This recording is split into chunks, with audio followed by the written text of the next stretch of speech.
more than a decade, Saturdays and Illegal Curve have been synonymous with one another. With insight, analysis, and interviews regarding the Winnipeg Jets, the Manitoba Moose, and all around the NHL, here are Dave Minuk, Ezra Ginsburg, and your host, Drew Mendel. The Illegal Curve Hockey Show starts now. Well, we're off to a riveting start as per usual on this Saturday morning. We're having as good a start as the Winnipeg Jets were last night. That's right, exactly. Oh, this well-oiled machine that we call Illegal Curve Hockey churns on. Certainly no warning signs. There's nothing flashing on our dashboard saying you might want to pull over and see if the engine needs to be lubricated or anything like that. But good morning, Winnipeg. Good morning, Manitoba, and for all those joining us live this morning on our YouTube channel and all of our social media platforms, we say good morning, universe, and welcome to the Illegal Curve Hockey Show. Maybe I'll bring back the NHL midweek intro. We can play that one next, just for the hell of it. You know, and Helly We Trust is asking for a third intro here, Drew. Intro, just random intros. We'll just keep, for the next 2 hours. Yeah, we don't need to talk about the Jets. We know what's happening with the Jets. We'll just keep doing different intros over the last 14 or so years. How about that? That would be a good show, I think. Yeah, I would agree with that, Drew. Yeah, let's do it again. We need to wake up. Obviously, the Jets weren't awake for the majority of that game, so we need to wake up again. I've got my coffee here, but yeah, it's all good. Let's go. We have lots to talk about. Let's go. Exactly. Lots to talk about. We say, I am Drew Mendel, your host. Dave Minuk in the top right. Ezra Ginsburg in the bottom middle. All our friends are here in the chat room. We do appreciate you joining us on this Saturday morning. Well, we only have 4 friends between the 3 of us, so that's not a lot of friends, right? Doesn't matter. Friends are friends. You don't have to. It's not about the quantity of friends, Mr. Ginsburg. It's about the quality of those friends. That's what I say as well. Yeah. And the quality. I say quantity. You say quantity? Well, that explains Dave the likes quality those of your numbers. relationships, Dave. Yeah, I like superficial relationships, but lots of them. That's good. There you go. Look, everyone's got their own strategy. Everyone's got their own game plan. What do you think you two bozos are? I acquaintances at best. I know that. Hey, Dave, I might be a bozo, but I prefer the term. I prefer when people ask, I'm like, oh, they're more like frenemies. Frenemies, also totally reasonable. Arch enemies, things like that. I like it. We know Spencer's a friend of ours because not only did he add a great show topic, he managed to segue us for at least a good 5-10 minutes talking about ice cream last night. Yeah, ice cream and bridges. That was what you missed on last night's Illegal Curve post-game show. You didn't want to miss much more because the Jets absolutely the bridges of Illegal Curve.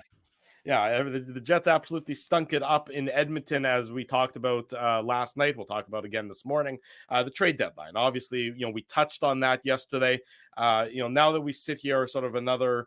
It's more in the rear view mirror. Obviously the intensity of the day, can maybe cloud judgment or it can cloud opinions. But as we sit here now this morning, having had a good night's sleep, or at least a night's sleep, whether or not it was good or not, I couldn't tell you one way or the other. It was a sleep. It was a sleep. Exactly. Has not that your opinion would have changed about the Jets' approach, but do you maybe understand the thinking anymore from their perspective? Walk a mile in True North's shoes. Can you see a mile? Well, okay. As you walk to the fridge in True North's shoes. How about that? Yeah. Can you maybe understand their approach any more than you could last night, or is it still sort of as befuddling as we thought it was? Is it still as incomprehensible as we thought it was? Is it still this team just doesn't seem to be on a path to anywhere right now? Because that's sort of the feeling that I still have. I went back and I was watching Chevy's press conference this morning just to hear it again. You in the fog of war, maybe you miss nuance, maybe you miss aspects of it, or maybe things are interpreted slightly different. To me, it's still an organization that is lurching with no ultimate game plan, because if the goal is just to run this back again next season, I don't know how that makes you any further ahead than you are yesterday. You mentioned befuddling, Drew, and incomprehensible. I mean, those are pretty strong words. I just don't think he acquired as many players as I and many people thought he would, right? And it's not that he didn't do anything. Nino Niederreiter and Vladislav Nemestikov is not nothing. Nothing would have been acquiring depth forwards that are more suited for the Manitoba Moose, right? So this whole notion that he didn't do anything is not true. There's a big difference between not doing anything and not doing enough. I've been saying this for months now. that the Jets need another shutdown defenseman. I'm not the only person. I'm sure that the Jets were, making some phone calls and talking to other GMs, other teams, right? So, like, to me, that was the most disappointing, that you didn't augment this defensive group. Like, I like a lot of the personalities and the players that the Jets currently have. We know Josh Morrissey's having his career year. Brent Dillon's having a better year. I think Dylan Stamberg has established himself as a third pairing defenseman. I wouldn't be surprised if he plays tonight at Canada Life Center. Logan Stanley was not good. I'm not sure why Stanley came in for Dylan Stamberg. I'm not sure if there was an injury, but as far as I'm concerned, Stamberg is ahead of Stanley on the depth chart right now, boys. But getting back to the trade deadline, it's not confusing to me, Drew, because look, I don't know how many players were out there, guys, that would have, given you those Paul Stastny in 2018 vibes, right? Like, I just don't know how many players there are out there. Like, would it have been nice if the Jets acquired Max Domi? And would it have been nice if the Jets acquired Jacob Chychrun? I don't even know if adding those two players would have put the Jets into the Stanley Cup contender status. I think they're much more than just one or two impact players away. Well, you talk about Jacob Chychrun, Ezzy. Okay, let's talk. Let's mention him because you talk about an impact player. That's an impact acquisition. But he's not Roman Josi. He's not he's not Victor Hedman. He's a good defenseman, but I feel like we've hyped him up to the point where it's like Jacob Chychrun is a top 5 defenseman in the NHL. No, but he would have. I don't think he's anywhere close to that. But he would have improved the Winnipeg Jets. He would have, absolutely, but I'm saying he would, what are we talking about here, right? We're talking about making improvements or, I just think Stanley Cup contender. I just don't think, look, if Jacob Chychrun was on this roster right now, would we say the Jets are a Stanley Cup contender? I would not. But just the message that it sends, Dave, to the fan base and to the dressing room, it improves your organization. And it doesn't just improve your organization for this year. There's term on that contract. It improves your organization moving forward. And it doesn't have to be Chychrun in particular. So just forget about the specific name, but just the message that it sends and the ability to go out and say, yes, I'm good. I'm not mortgaging the future, because the price that the Senators paid is not an unreasonable price in my estimation. It would have been higher for the Jets. Just worth noting, though, it would have been higher for the Jets. Okay, so maybe it would have been higher for the Jets. I mean, maybe it would have involved a roster player. Maybe, who knows? But the team is always about half measures, and that's when. And this was a year when a half measure wasn't sufficient. Mm-hmm. That this needed. I agree with you. I mean, the reality, Drew, I think what you're getting towards is that if you were going to commit to this core group, and you're going to commit to trying to win basically for the next 2 years with this core group, then you have a responsibility to augment it in a way that shows that it's going to overcome its deficiencies, because the Jets just don't have enough depth. We've talked about this, as he's not wrong. The fact is that's what we were thinking the Jets were going to do, was try and provide this team with the depth they've needed to, have some more scoring in the top 6, maybe have some more scoring on that third line. And as he's not wrong, to have more depth on D. And I think that's one of those situations where they needed to, show it to the fans and show it to because I mean, I can understand that you're in a slide. I mean, the funny part is it's not like a slide is like 5 games. Yeah, I mean, this is 30 games, guys. I mean, the Jets are 15, 16 and 1 in their last 32 games. So, I mean, they've also only won 6 of their last 18. And last time I checked, that's 33% of their games have been right. Won. So my point is that it's not as if, I guess what I would say is I don't think that Kevin Cheveldayoff came in with a plan and in the last 3 games said, oh, well, now I can't do it because these guys have not been succeeding. It's, you look at the body of work for the last 32 games. I mean, Ezzy, that's 3 months. That's not an insignificant period of time. That's essentially half the season, because we know the Jets went 29-1 to in the first 30 games. So we know that their second half of that frame of time is terrible, essentially. So, you do have to wonder, well, one, if you're the GM and you recognize your team is on a slide, you have to do some sort of hard analysis. And I think the problem that the fans have, and I don't want to speak for everyone, but this is my conjecture, would be that nobody likes it's like, what are my lying eyes not telling me? Everyone in this market pays attention. They wake up with us, on a Saturday morning. They go to bed with us at 2 a.m. They pay attention. They come to the website, illegalcurve.com. The fact is, everyone knows what's going on with the Jets. So you're not going to tell them, you're not going to spoon feed them BS and have them be like, oh, well, he said this, so I automatically believe that, that's what is happening with this market, because the truth is people have been watching this team again for the last 32 games, 3 months, sliding. And again, you can arrest a slide after 5 games, after 10 games, but the mediocrity that folks have been subjected to watching for the last few months has been significant. And again, like I said, so if you're Kevin Cheveldayoff, you knew that, and you either have to give a frank assessment and say, listen, and I understand it's hard to sell. I understand that, it's hard to try and get fans in the seats on a Tuesday night to when it's cold to watch a hockey game when the team is middling. But I just think I think the Rangers approach when they did that retool, and I'm not saying the Jets needed to do that.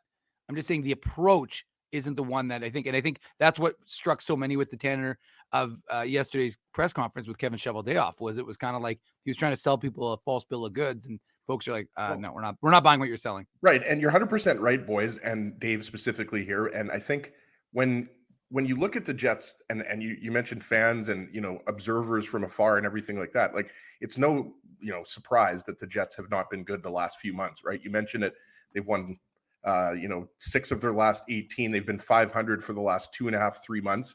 But I think fans right now would assess this Jets team as it's probably good enough to get into the playoffs, but we don't even know if they're going to be good enough to beat a team in the first round. Regardless if it's Colorado or Dallas or Minnesota. I think that's, maybe I'm wrong here, but I think most Jets fans and observers of this team, including us and Winnipeg Sports Talk and Kenny and Rennie, would say, yeah, this team has enough skill and they're underachieving, but do we really think this team is built for a long playoff run? I mentioned this last night, the one player, and again, it's a moot point because Matthias Ekholm was traded to the Oilers, but that is one player where you can put that defense in the top 4 on the left side. So now your left side is Morrissey, Ekholm, and Brendan Dillon. And then obviously, Sandberg probably becomes a 7th defenseman.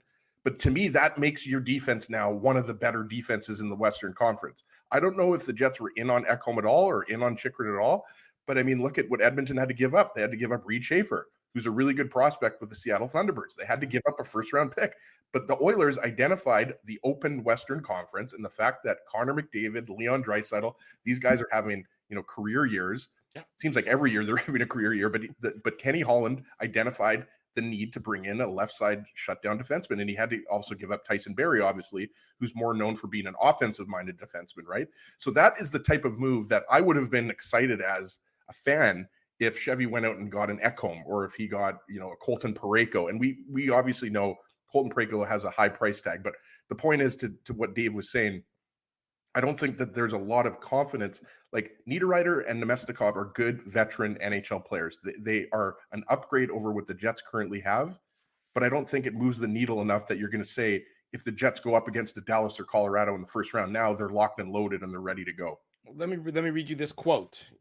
You don't know where the future is going to go on a lot of different fronts, the cap, contracts, injuries. But one thing about this game is when you have an opportunity, you should try and take it.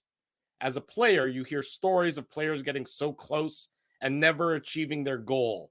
The would've, could've, should've of things at the end of their careers. If they had the benefit of hindsight, maybe there would be different things. Those are the kind of things that you never want to, as a player, never want to leave on the table. You know who said those words? Kevin Cheveldayoff. That's his quote from January. He's talking about the need to go all in when the opportunity is there. And then what does he do? He doesn't go all in. He doesn't do what his own mouth said. Well, hold on, do. Drew. But then what does that mean? Again, no. Maybe what it means is he doesn't have the faith in this group to get it done. When he said, or boys, sorry, Dave or Drew, I was just going to say, or he struck out on the players he was trying to acquire, right? That's a thing that you have to consider here. I don't necessarily know. Chevy spoke to John Liu during the intermission. He spoke to the assembled media yesterday, right? Dave M was there down at Canada Life Center, right? We don't know. He's not going to tell you that he could, I guess, but he's not going to tell you if he tried to acquire a defenseman. That's just Chevy won't tell you that he was trying to do that. So all I'm saying is I think there was it appears that there was an effort to acquire more players, including a defenseman. That's why I would say, based on reporting by others, right? I don't know that there was, Ezzy. I mean, I appreciate your opinion, and well, no, it's not just my opinion though. Darren Dreger and Andy Strickland said that the Jets were, and obviously we know where that is coming from. Let's not kid ourselves here. So again, you don't get credit for trying. all I'm saying is I think all I'm saying, Drew, is I agree with both of you guys. I think the Jets should have acquired more impact players. All I'm saying is that we can't, based on the information we have, we can't just say Chevy didn't intend to acquire any other players. That's all I'm saying. There's no proof for that. It's just speculation. Well, yes, okay, fine. Yes, it is speculation. Nobody is quite sure, but in my books, you don't get a good grade for just trying. You have to. And I agree with that, Drew. You get I'm paid 100% on board with that. You have a fan base. I mean, again, you have a ticket buying public that that needs a reason to continue to buy tickets for your product, and you've not given them one. And so what's going to happen is your numbers in attendance, unless they turn this thing around, are going to go down. There were 2,100 empty seats against LA, by the way. Yeah, it's not like it's just a small number. The number is because people are saying, why would I go out and support a losing product when you had to do something to get me into the building? Why would I? And you didn't, and you're not playing well, and the entertainment dollar isn't there, and the entertainment I'm getting out of a night out at your establishment, and this is true for any business. A restaurant that isn't any good is not going to have any people there. A hockey team, unless people like eating bad food, I guess. A hockey team, a football team, a baseball team that is not any good and isn't giving you a reason to support them is not going to have as many people there.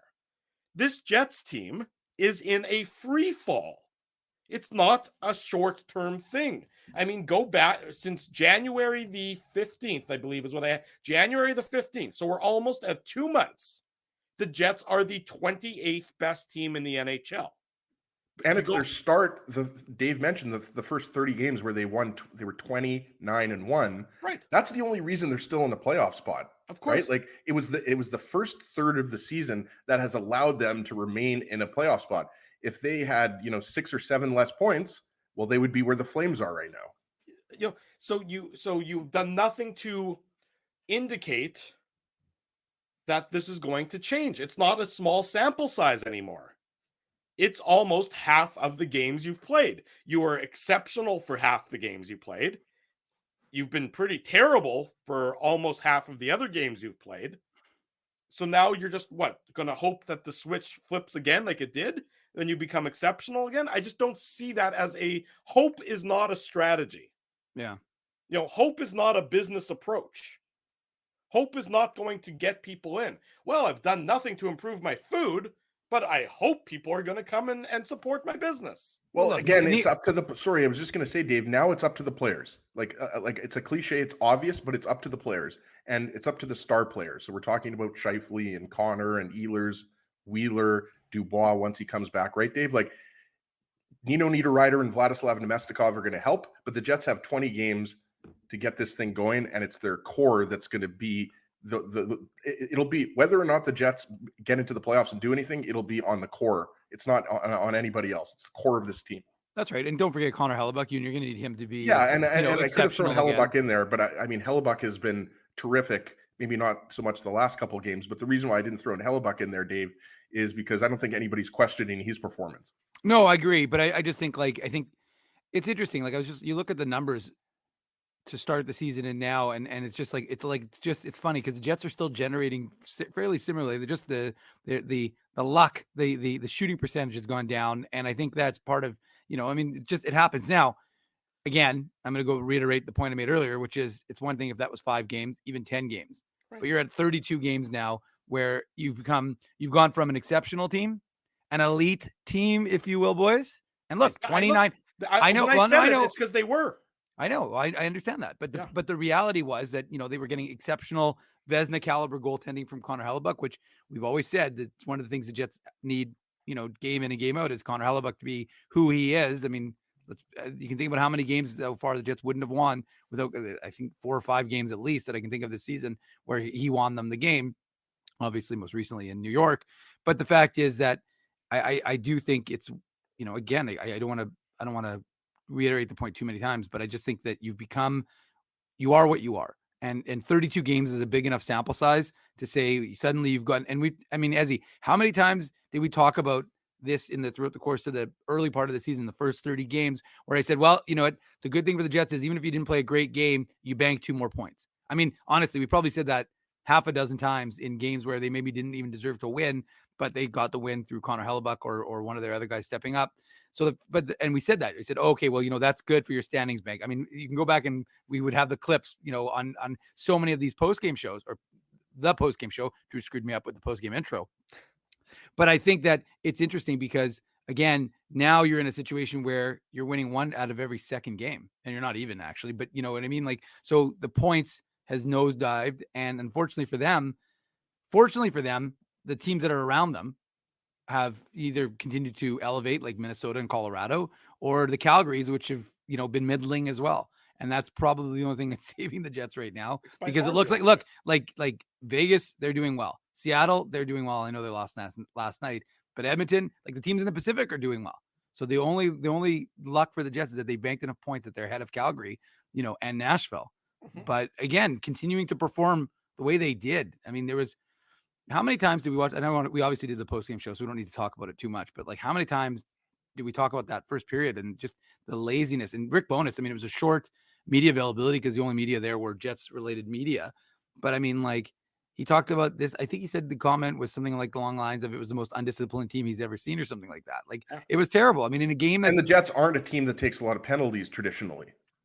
Yeah, well, I mean, and I think it's just. I'm just saying over the last few years. I mean, we all remember 4 or 5 years ago that was an issue, but it's certainly you wouldn't look at. I would have to pull up the team penalties. I don't know exactly where the Jets rank. I don't really care. Well, their PK that's why it's surprising that Bowness said that was the most undisciplined game that he's ever seen, considering that he's coached 2,600 plus NHL games, right? Well, and just I'm finishing the thought. It's, look, I get that you have the second best. I didn't want you to finish your thought there, Dave.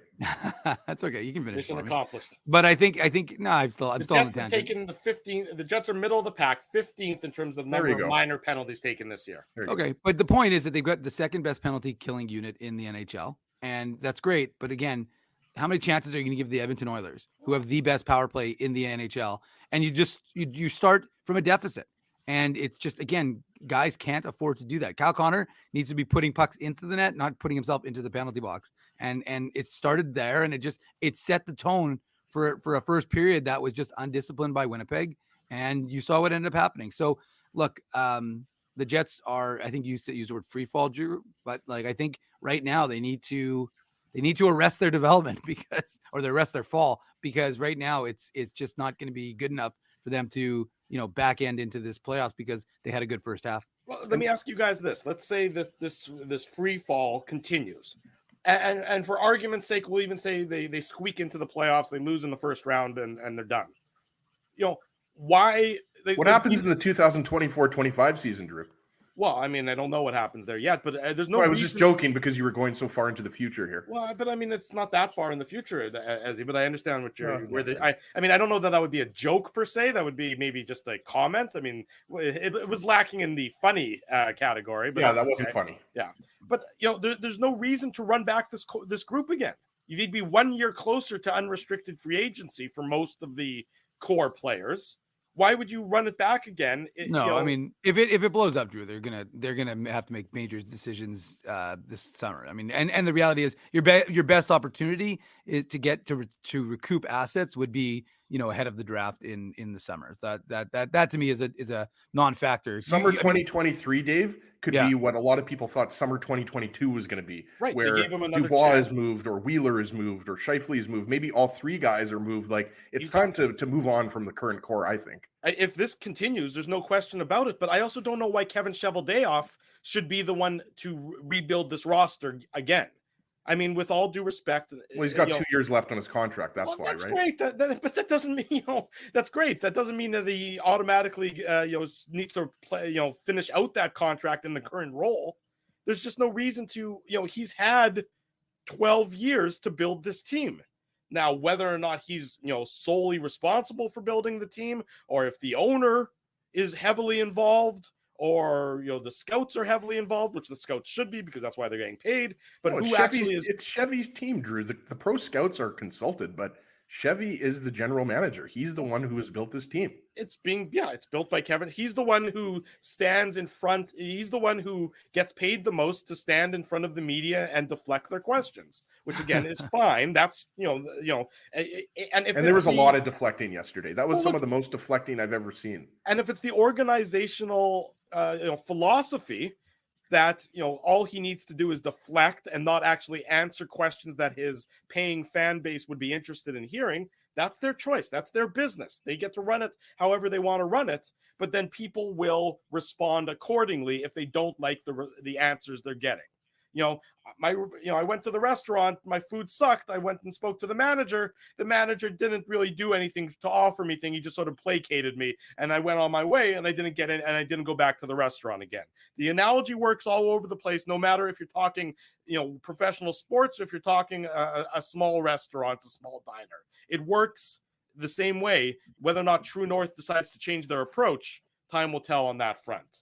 Scott Billick of Post Media, the Winnipeg Sun. He's up next this morning. It's the Illegal Curve Hockey Show. Hopefully I'll play the right commercials after I played the wrong intro. It's Saturday morning. We're live on our YouTube channel and all of our social media platforms. Bottom of hour number 1. Welcome back to the Illegal Curve Hockey Show on this Saturday morning. I'm your host, Drew Mandel. Dave Minuk in the top right. We're starting a crowdfunding page to get Dave a plant or something behind him, so that looks less like a hostage scenario. As he's got a plant behind him, so that crowdfunding was successful. We add Scott Billick to the show. Scotty, do you have a plant behind you in any room? No plants? I don't bother with the greenery, vegetation. I don't need any of that. So you don't need any of that photosynthesis, none of that. that. No. You don't make friends with salad. I got like a big light beam coming in on me this morning, though. I do. So yeah, that's a good. But yeah. And I got a rolled up piece of carpet behind me, a light with a bunch of press passes over the years. What's with the carpet? Is there a body in there? Are you doing some renovations? What's going on? No, it literally, it's been there probably for about 4 years, and I haven't moved it. So okay, it's just part of the furniture now. So, that's good. That's good. Have you tripped over it before? No, it's out of the way. Okay. If I trip over that, there's probably something an intoxicant, I suppose, involved. If I was to hit that, so yeah. Anyway. Dave does need a plant, though. I mean, he looks like he's. He looks like he's in a where are you, room. Dave? Like he looks like he's at the American border, and they're just holding him. He's in a holding cell. I am. I've been. It was nice that they gave him Wi-Fi and a computer, though. Yeah, they said we understand you have the number 1 show in Winnipeg to do, so we'll let you have some time there. Dave, what's it like to be at Guantanamo Bay right now? Well, it was okay. They unfortunately I thought I was getting a shower. It turned out to be waterboarding, but other than that, it's been a rather pleasant experience. This is off the rails. What have I joined here? Are we talking hockey? Scotty, the problem is yesterday's post-game show went so far out. We were talking about bridges in Winnipeg and ice cream. So things went. Chat roulette, Scotty. That's what this is. Chat roulette. I mean, the game was pretty bad. So I mean, I don't know if you wanted to talk. Yeah, I mean, if you wanted to talk about bridges ice cream, I guess go for it. So it's talking about things being pretty bad. I think for a lot of people, the Jets trade deadline would be considered pretty bad. I mean, nice segue. It's sort of funny. Thank you, Ezzy. It's sort of funny because people say, okay, the Niederreiter move made sense. People like that because logically on paper that makes perfect sense. It's a reasonable move for a reasonable price. Nemestikov, sure, he's an NHL player. It's not really going to impact people one way or the other. It's one of those, okay, fine, I can live with that. It's I think as we've been talking about for a lot of the last 12 hours or so, or even longer than that, it's the half measures of it all. It doesn't seem that you've actually accomplished anything in terms of bettering the team. It's just you've more sort of rearranged the deck chairs on the Titanic. Yeah, I mean, this is yesterday was it was a, I don't know, what do you want to call it? Do you want to call it a dark day for the Winnipeg Jets? One of the lowest days since they returned from Atlanta in 2011. Like, I mean, I don't know where you want to start with yesterday, because I think there's a lot of, you know, peculiarities of it all. I mean, just it's an odd situation, because you have a team that next year could look much, much different. You have a goalie playing at a Vezina rate right now. I mean, you know, you can look at last night's game and say, oh, you know, you can pin it on Hellebuck. Again, Dylan DeMello passing to whoever it was Nugent Hopkins. You know, that was a perfect give and go with the wrong player. You know, and you know, so like, you got to wonder, like, what are you wasting here? And it's a lot, right? Like, so you're wasting the prime of one of the best goalies in the NHL, one of the best goalies of his generation. I mean, you look at his stats, you look at his numbers, that, you know, they all suggest that. Mm-hmm. You know, you have one of the better goal scorers over the last 6-7 years in Kyle Connor. You know, I just, you know, and then, so, you know, this team hits a rough patch, and I understand, like, I get it. I get that, you know, the argument that, you know, some people think that, you know, this team didn't show that they deserved an investment. I would argue that this team, for the first, you know, 50 games this year, almost 40 games, let's say 45 games, whatever, showed marked improvement from the year before.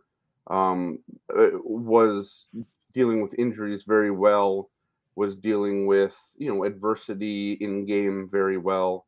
You know, this team looked very connected, very together, you know, throughout the first, you know, 50 games of the year, almost 45, whatever. You know, the number doesn't always matter as much here, right. But it's just like, you know, there's two sides, right? Like, I can understand why the organization was a little bit hesitant to maybe, you know, spend its draft capital, its prospects, that sort of thing. But then, you know, Kevin Cheveldayoff comes out yesterday and said, well, there was no barriers to any trades. Like, he was willing, you know, he said essentially to sell, you know, nobody was untouchable. Draft picks weren't a problem. You know, there were, you know, I thought it was really odd that he said there was no opportunity to move his first round pick this year. I mean, if you look at first round picks this year, they're the most coveted things in the NHL. So, you know, it is, like you said, half measured, and that's what it felt like, a letdown yesterday. And I get there's a segment of the fan base that thinks, you know, why reward this team? But I think you reward this team for what it did. Like, the conversation that you got to, that you're talking about going all in with this team, is because this team went out and on the ice and proved that they were at one point a contending team. Well, I mean, Scotty, I read the quote earlier, you know, from January, you know, in Buffalo, when Chevy met with the media. I was sitting right in front of him there. Yeah. It's his words. It's not words we're putting in his mouth. They were his words. I totally get it, right? And I remember him saying, you know, if this team deserved it, they would go all in. And so then when he comes out yesterday and said that, you know, well, at that point, 6 losses and 7 didn't change anything.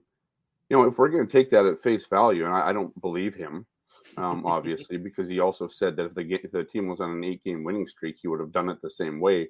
I don't believe that either. I mean, there's no way. The team's on an 8-game winning streak. You know, first of all, they're in first place most likely. And secondly, they might have a good cushion on first place in the Central Division. What are you going to do? Not go all in? If you're the first place team that's streaking, you know, into, you know, down the stretch. So, like, it just felt like a lot of the same yesterday, right? It's like, you know, we want to make sure we don't mortgage our future. We want to, you know, it's just like this team they've kicked the can down the road over and over and over again. And you know, we're 12 years into this. This team's gone to the playoffs 4 times. It's been to the Western Conference Final for 5 games. It hasn't been past the first round, you know, more than once since that season.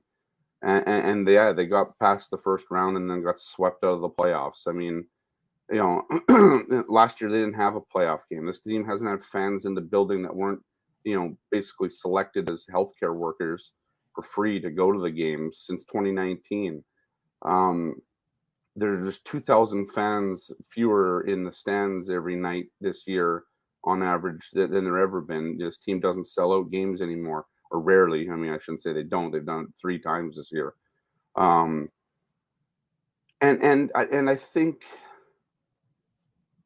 I think it's tough for the fans because I think fans, wanted to see. I think a lot of fans wanted to see something. But then, if you're not going to do something, then what are we doing here? Like,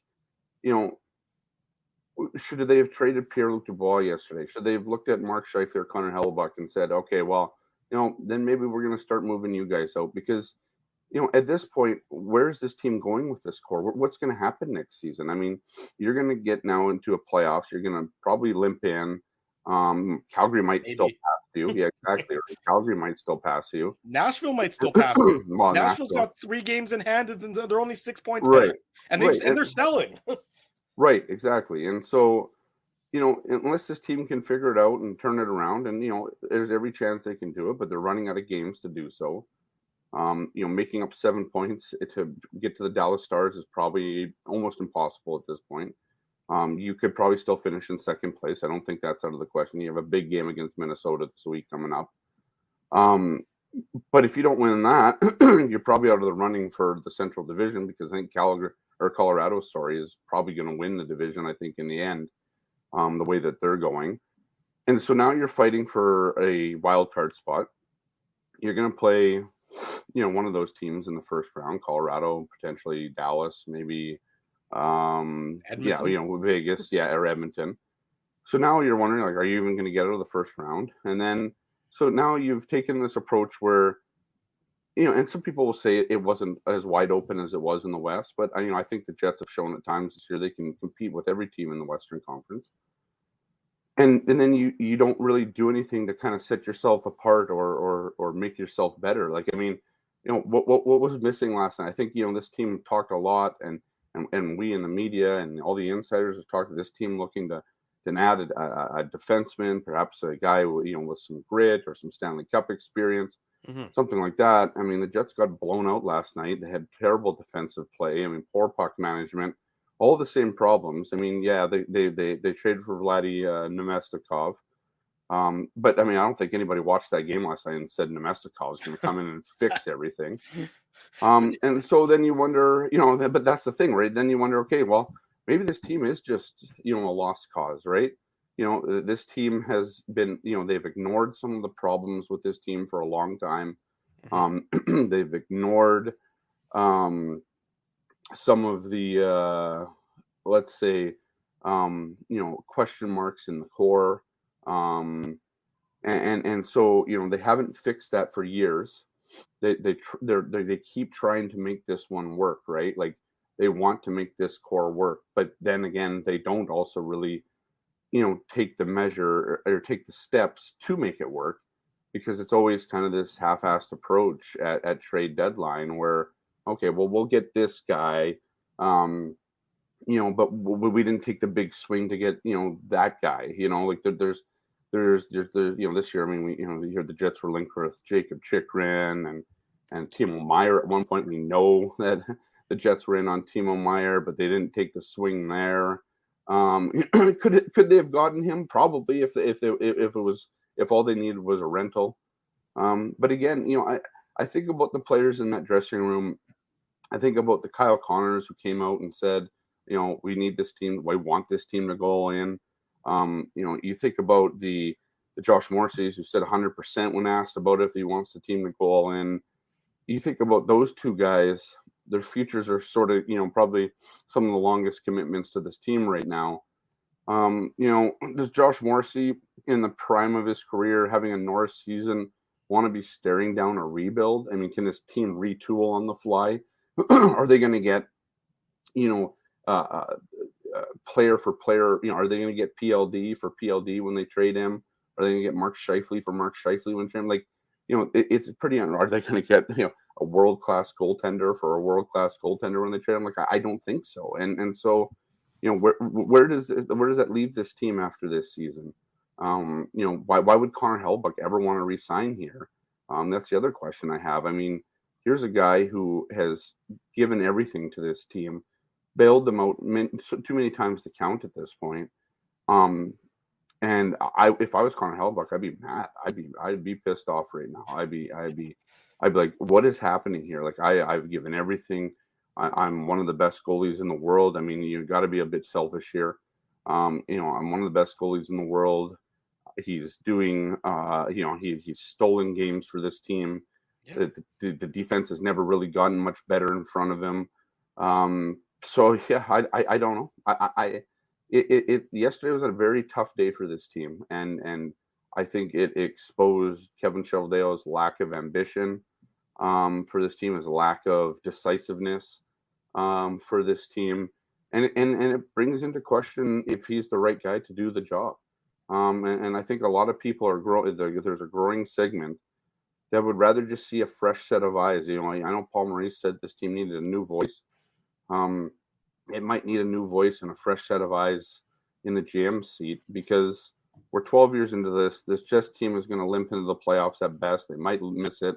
If they miss it, I think Cheveldayoff's gone regardless, because, I mean, at the end of the day, this is a business, and the Jets need to be playing in the playoffs. They need that gate. They need that revenue. And, if they miss it, what are they doing? What are they waiting for? Rutger McGroarty? Are they waiting for Chaz Lucius? I mean, this team could take another 5 years to kind of figure it out. And what are we on another 5-year plan around here? I don't know. I understand. I totally get that Kevin Cheveldayoff has a very difficult time in this market trying to do his job. But that's your job. This is what you signed up for. You know that this market's going to be tough, and you have to find ways to be creative. And so when there's guys on the trade market that don't have any clauses in their contract, those are the guys. In the league has a clause.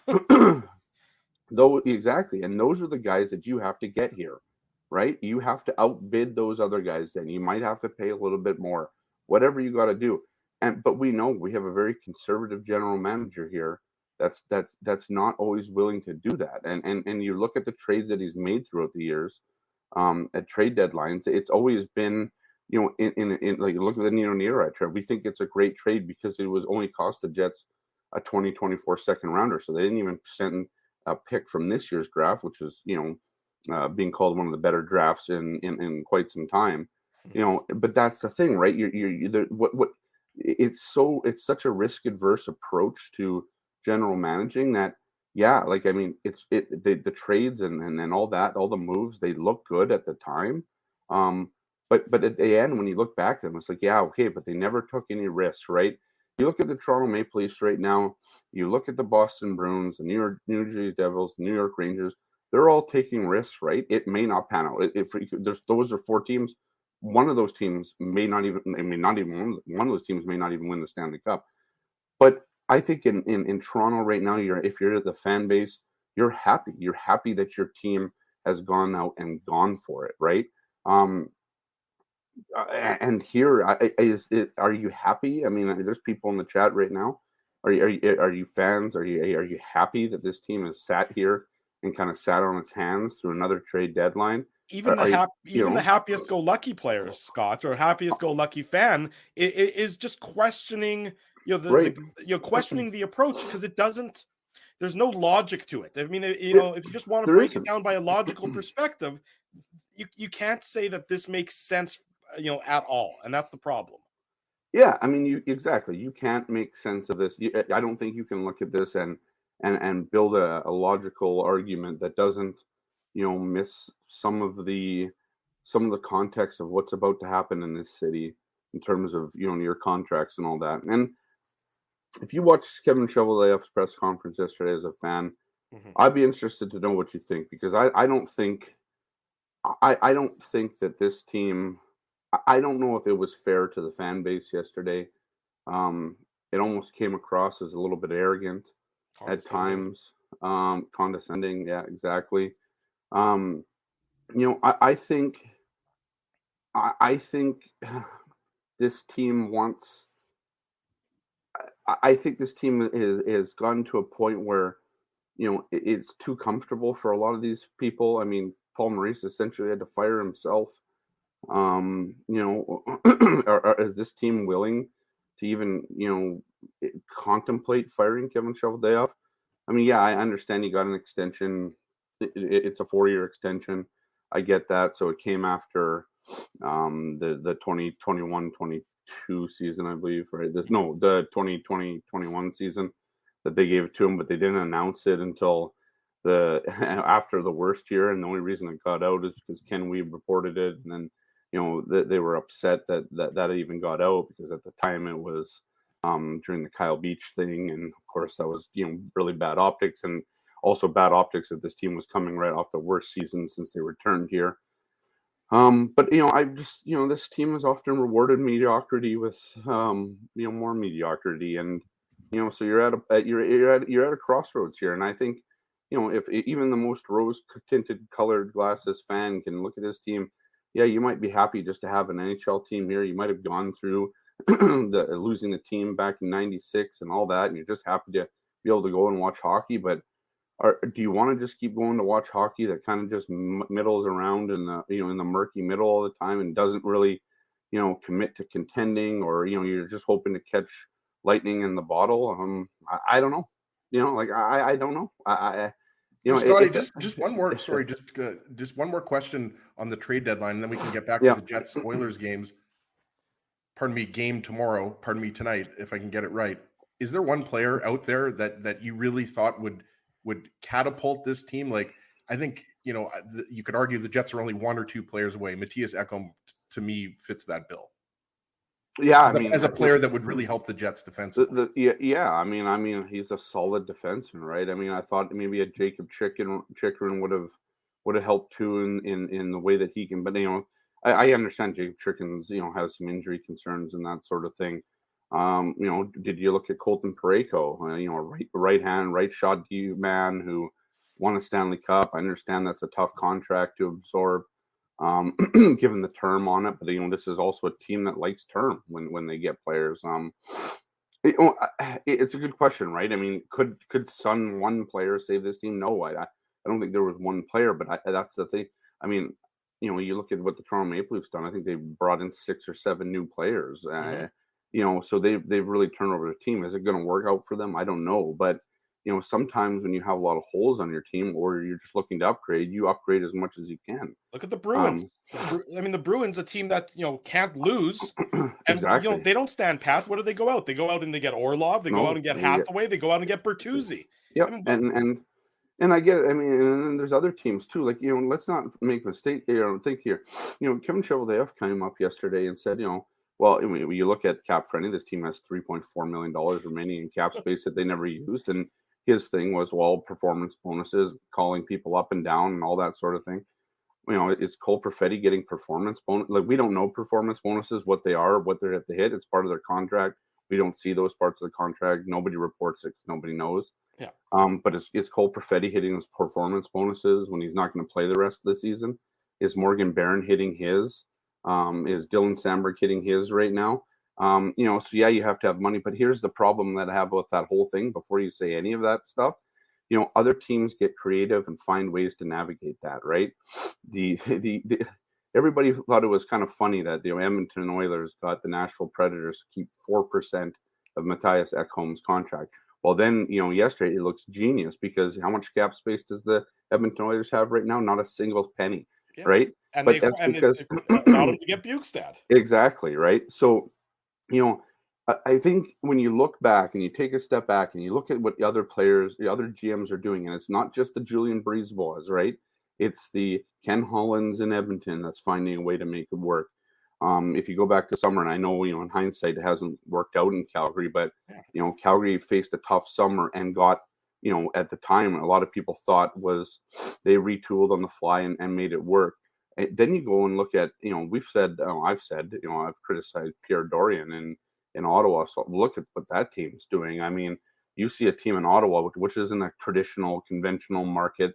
Not everybody wants to play in Ottawa. We know that. And the owner, before he passed, wasn't, the most popular guy out there. But, you're looking at these other teams in Canada that, mean, outside of Toronto and Vancouver, and even Vancouver is a tire fire right now, but outside of Toronto, where a lot of people, want to play, it's obvious. But, some of these other markets that aren't the most favorable places, Ottawa's finding a way to get players in. They're taking advantage of no trade clauses or no clauses in contracts and all that. And they're building a team that's going to compete. The Jets had done that early on, but then it's just been, okay, we're going to ride this core until it goes. And the core is obviously, it's just not working, but they've never really moved anybody out of that core, that they haven't really been forced to move out of that core. They're trying to go and go. And this year, another one, we're going to try and do it again, the one last chance. But then your one last chance with this core, you step into the trade deadline and you don't do anything really to, move that core along, shake it up maybe a little bit, whatever you want to say. So again, yesterday was like I said, it was a tough day. It was a half-assed day again, I think, in my opinion. And I think the angst that you're seeing, whether it's in your chat, whether it's on social media, I imagine, tonight, if the Jets go down 5-0, there's going to be a chorus of boos at Canada Life Center again. I think fans are showing their displeasure and the fact that there are 2,000 fans short every game. People want this team to do like this, but this is also a business at the end of the day. And this team bled a lot of money during the pandemic because of restrictions and all that sort of thing. And coming out of it, they haven't gotten back to the full house because they had some pretty bad years during the pandemic. And so, yeah, it was tough to wrap my head around what happened yesterday. I think for a lot of people, they don't know. And then, after Kevin Cheveldayoff spoke, you're sitting there like, what did I just hear? What's really going on here? Like, what is the vision? What's the ambition? When we asked Kevin Cheveldayoff what the vision was after the season last year, and we hummed and hawed about, Stanley Cup and blah, blah, blah, playoffs and all that. But, they haven't made a commitment to winning a Stanley Cup right now. So we're looking at a team that, unless it catches lightning in the bottle, probably isn't getting past the first or second round. And that's just the way it is right now. Scott Billick, our guest on the Illegal Curve Hockey Show, Saturday morning. We're live on YouTube. We're live on all of our social media platforms.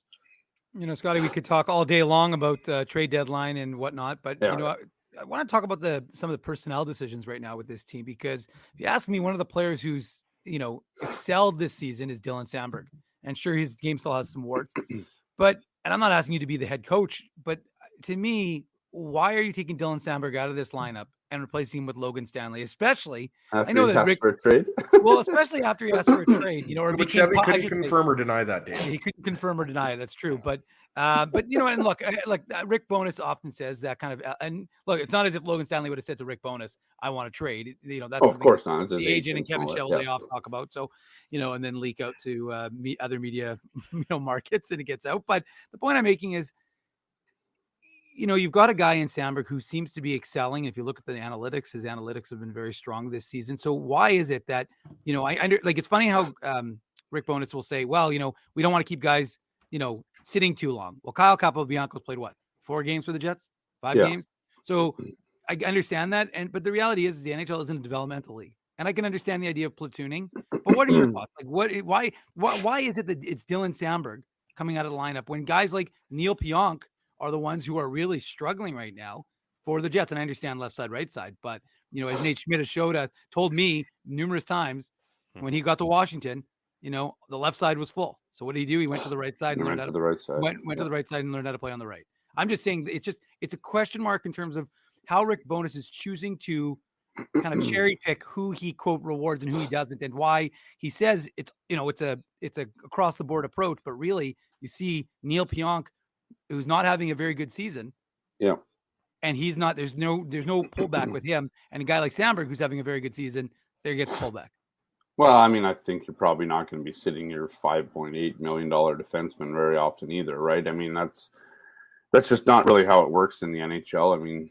Guys struggle all the time wherever you are, and you're not really sitting big money tickets guys. So I understand, the idea of that, but I think part of it too, going back to trade deadline, is they needed to address the defense. They needed to inject something on that blue line that was going to, kind of stir up the pot a little bit, from the top to the bottom.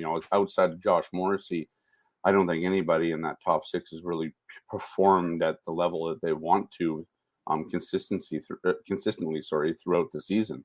But to your point, I mean, why does Logan Stanley get to go in after he asked for a trade? I mean, that's a bit of a a head scratcher. It's like, are you rewarding him now? Are you caving into his agent? Like, the agent obviously wants him to play more. That's, he wants his client to have an opportunity. And if it's not going to be here, he wants it there. But I mean, Logan Stanley's been given a lot of opportunity. That's, he has, and it's not his fault that he's been injured twice this year for one lengthy period of time, for sure. That's not really on him, but also Logan Stanley hasn't taken, he hasn't really grabbed the position. They wanted this 6'7" defenseman to be, I was high on Logan Stanley. Everybody knows that. They make fun of me about it. That's fine. I thought, you give a guy like that a shot because you like his size and you like what he might be able to turn into. Hey, Scotty, he sniped a couple goals in the playoffs against the Habs a couple years ago. And he looked good at that time, right? I mean, it looked like this guy was, starting to come into his own. He was seizing kind of the moment in the playoffs, which is, a step in your development that you would like to see. But again, he's just never really been that physical guy. And then last night, he gets to play physical and he boards a guy into the boards, right? Like it's the wrong type of physicality.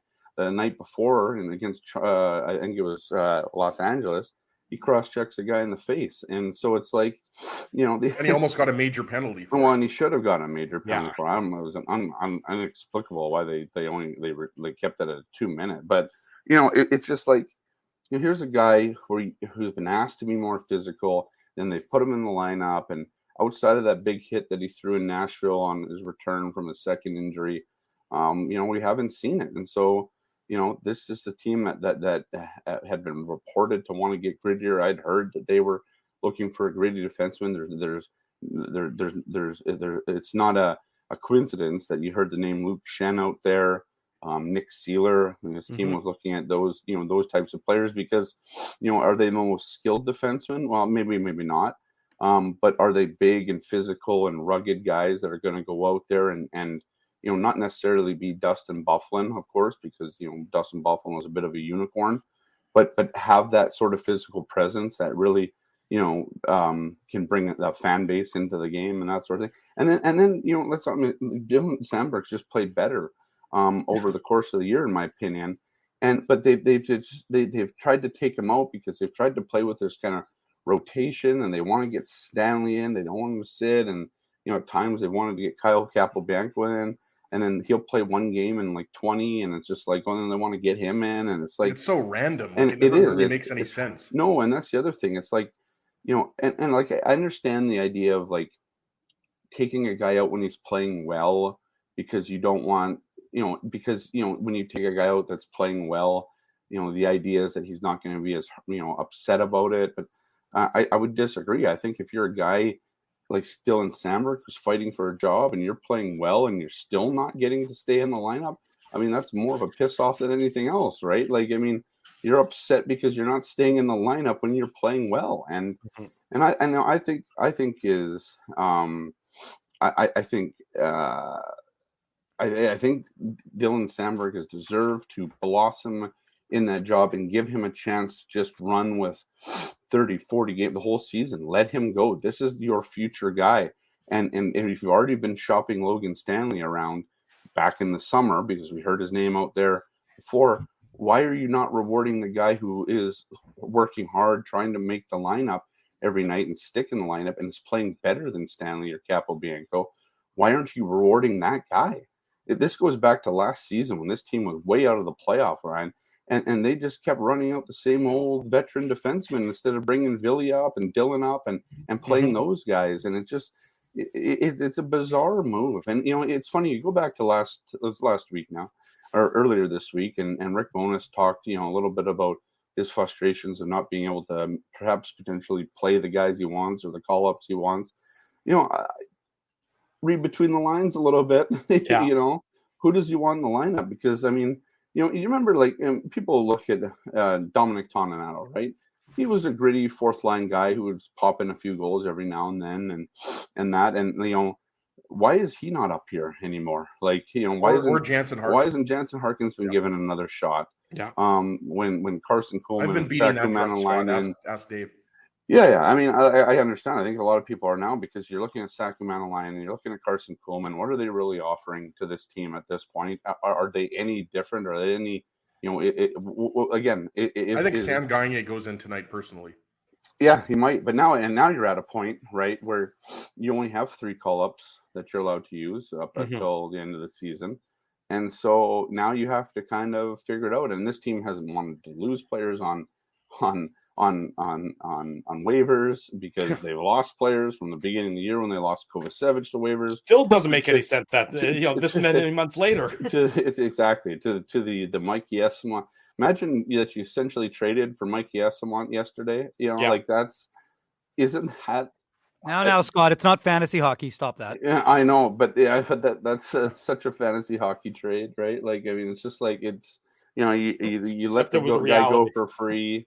You let the guy go for free, and then you end up trading essentially for him, because that's what San Jose got for, or Domestikov is what they got for Eyssimont, who Tampa Bay wanted. Will Tampa Bay play Mikey Eyssimont? I'm not entirely sure if he's there, but he's an option for them. Doesn't it strike fear in your heart a little bit that Tampa Bay wants Mikey Eyssimont? Right? you know, and if this the is Lightning where I want think a the guy. frustration. Yeah. This is where I think. I mean, he's a good 4th line player. I agree with Scott. I don't think you could argue that the bottom 6 hasn't been the same since Mikey Eyssimont and Jansen Harkins were there, right? Right. Like hey, last time Adam Lowry scored a goal, Scotty, 35 games ago, Jansen Harkins was the one who was setting him up. Yeah, I mean, there's been problems for Adam Lowry. I get it, and all that, but I mean, Mikey Eyssimont brought energy to this team, right? You saw it from the day that he came into the lineup. That guy was, the Duracell bunny, right? Like, or Energizer bunny. Sorry, yeah, I got my batteries mixed up. Does anybody use batteries anymore? Isn't everything? Anyways, I use Amazon. I was going to say, Scotty, if you have kids, you need batteries. Let me tell you that. I don't have kids. I have a dog, and they just have chew toys. So yeah. But yeah, like, I mean, my thing is just like, just one of the funnier things yesterday was that whole Nemestikov thing, and then tracing it back to Mikey Eyssimont, and yeah, I mean, I think that was a mistake. I mean, that was a mistake to get rid of him. I think, if you asked Rick Bowness, and he gave you an honest answer, away from this team, maybe in a few years when he's not the head coach of it or whatever. That was, it's little things like that, but those little things add up over time, right? You wanted depth players that actually could do something. And, I'd argue that Carson Coleman hasn't done much. I think they like Axel Johnson-Fjell because of his speed and all that. But, I mean, yeah, multi-point game yesterday. Yeah, he had a great game yesterday, don't get me wrong. But, they've been few and far between. And he hasn't been able to stick in the lineup too. I mean, he's the guy that they, and I would argue that he's better than Coleman or Manalainen right now and offers more to the team than that. But again, we're literally just talking about, 4th line guys and all that. And it's just like, yes, Rob, I do have a dog. She's down. I've posted photos all over the place with my dog. I mean, you can see it. So picture is not true or whatever that whole thing. He's just playing some video games right now, right, Scott? No. I was playing Call of Duty last night, but I was watching Formula One qualifying. You playing Dave? Today, Dave plays a little COD as well. Oh yeah, I'd wreck Dave. So I actually play Fortnite. I'm not. Oh yeah. That's one. Wreck yourself before you check yourself, right? That's right. Yeah. The other way around. Ginsburg. Yeah. But anyways, yeah. So I mean, yeah, I don't know how you put a bow on yesterday because it doesn't deserve one.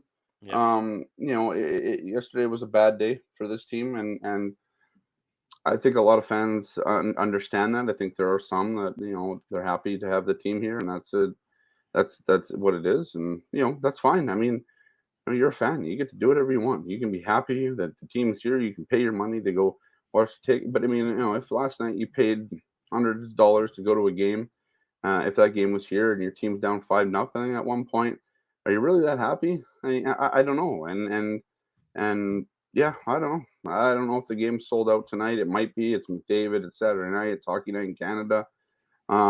It's a must-win I'm game, though, right, I'm Scott? more Is this worried. like, I know it's a Oh, cliche, of but like, course it is. I Yeah. mean, how is it Because not a must-win? you might You've have been so Calgary 3 bad, points behind you. You might have right? Calgary 3 points Right. behind you by the end of the night if you don't win. Well, there's no You sign of, but there's no sign. I mean, yeah. that they're coming through this or anything. I mean, that's No, the there's thing for not. me. No, because There's the no, sign that happened against LA, yeah, where you finally start scoring some goals, 5-on-5. I believe they got a power play goal in that game. yeah. So you're starting to get some goals in the game, and you fight with them tooth and nail, and you give up a few leads, but you're still there, and then you lose in the shootout. But you think, okay, well, this team scored, so they're going to get some of that mojo back, the confidence, all that. And then they just get actually trucked. They have absolutely trucked last night. I mean, Mhm. you people say, oh, you look at the score at 6-3, and is it that bad? All those goals came in garbage time. Let's not get it. 5-0. They were there. Yeah, exactly. I mean, the Jets showed up at 5-0, and they scored a goal, and then they gave up one more goal, so it was 6-1. And then they scored two kind of close when Calgary was already off. Yeah. Trying to get on the charter to come over here to Winnipeg tonight for the game. Like, I mean, Once the third period wave started, Scotty, the game was over. I mean, you could tell the Oilers had taken the foot off the gas. I mean, at that point, exactly at that point, why would you play in the third period? You have to go. They're not going to score 6 goals in the third. The Jets scored 3. That's only half of the number of the goals they needed. And so Edmonton's conserving energy for tonight, whereas the Jets last night were trying to make it not look as embarrassing as it was. And yeah, it was a bad game. I don't know what happens tonight, because here's the thing. I mean, you can, we can ask the chat here. But can anybody here explain, what team is actually going to come out tonight? What Jets team is going to show up tonight? Is it going to be the team that showed up last night, or the team that showed up after the loss to the Devils, or the loss to the Islanders? Like what team is showing up here? What response is this team going to give you? And I don't think anybody can. I don't think anybody can do that. So I mean, if you don't think that it's the team that's been bottom 5 in this league for the past almost 2 months, then you have more optimism than I do. I mean, and good on you for having that optimism. But I mean, it's this team just doesn't seem to have anything going for it. And then you start. And the other thing is, you start maybe Paul Maurice was right. As bad as it seemed to be at the end for Paul Maurice, and basically quit on this team after that Buffalo game because the team just wasn't playing. Yeah. Is Rick Bowness now in that point where it's just like, have you watched any of the Rick Bowness interviews as of late? And it almost looks he's bewildered. Yeah. What is he? What have I? He's probably think what haven't I tried? I try to be angry with this team. I've tried to hold them their feet to the fire. I've tried to hold them to accountability. I've tried to coddle them at times. I've tried. Well, what he hasn't done, Scotty. He hasn't sat his $4.5 million guys. Sitting a couple of games. Sure. Well, yeah, maybe. I mean, maybe that's the last thing. Maybe, but he's sat those guys during the game. He's limited ice time during the game. He's tried to send a message to those guys in the media, through in the dressing room and private. Like, what do you do? I mean, if I was Rick Bowness, I'd be out of ideas. Like, well, what do you do? It's like at some point it is on the players. I mean, that is true.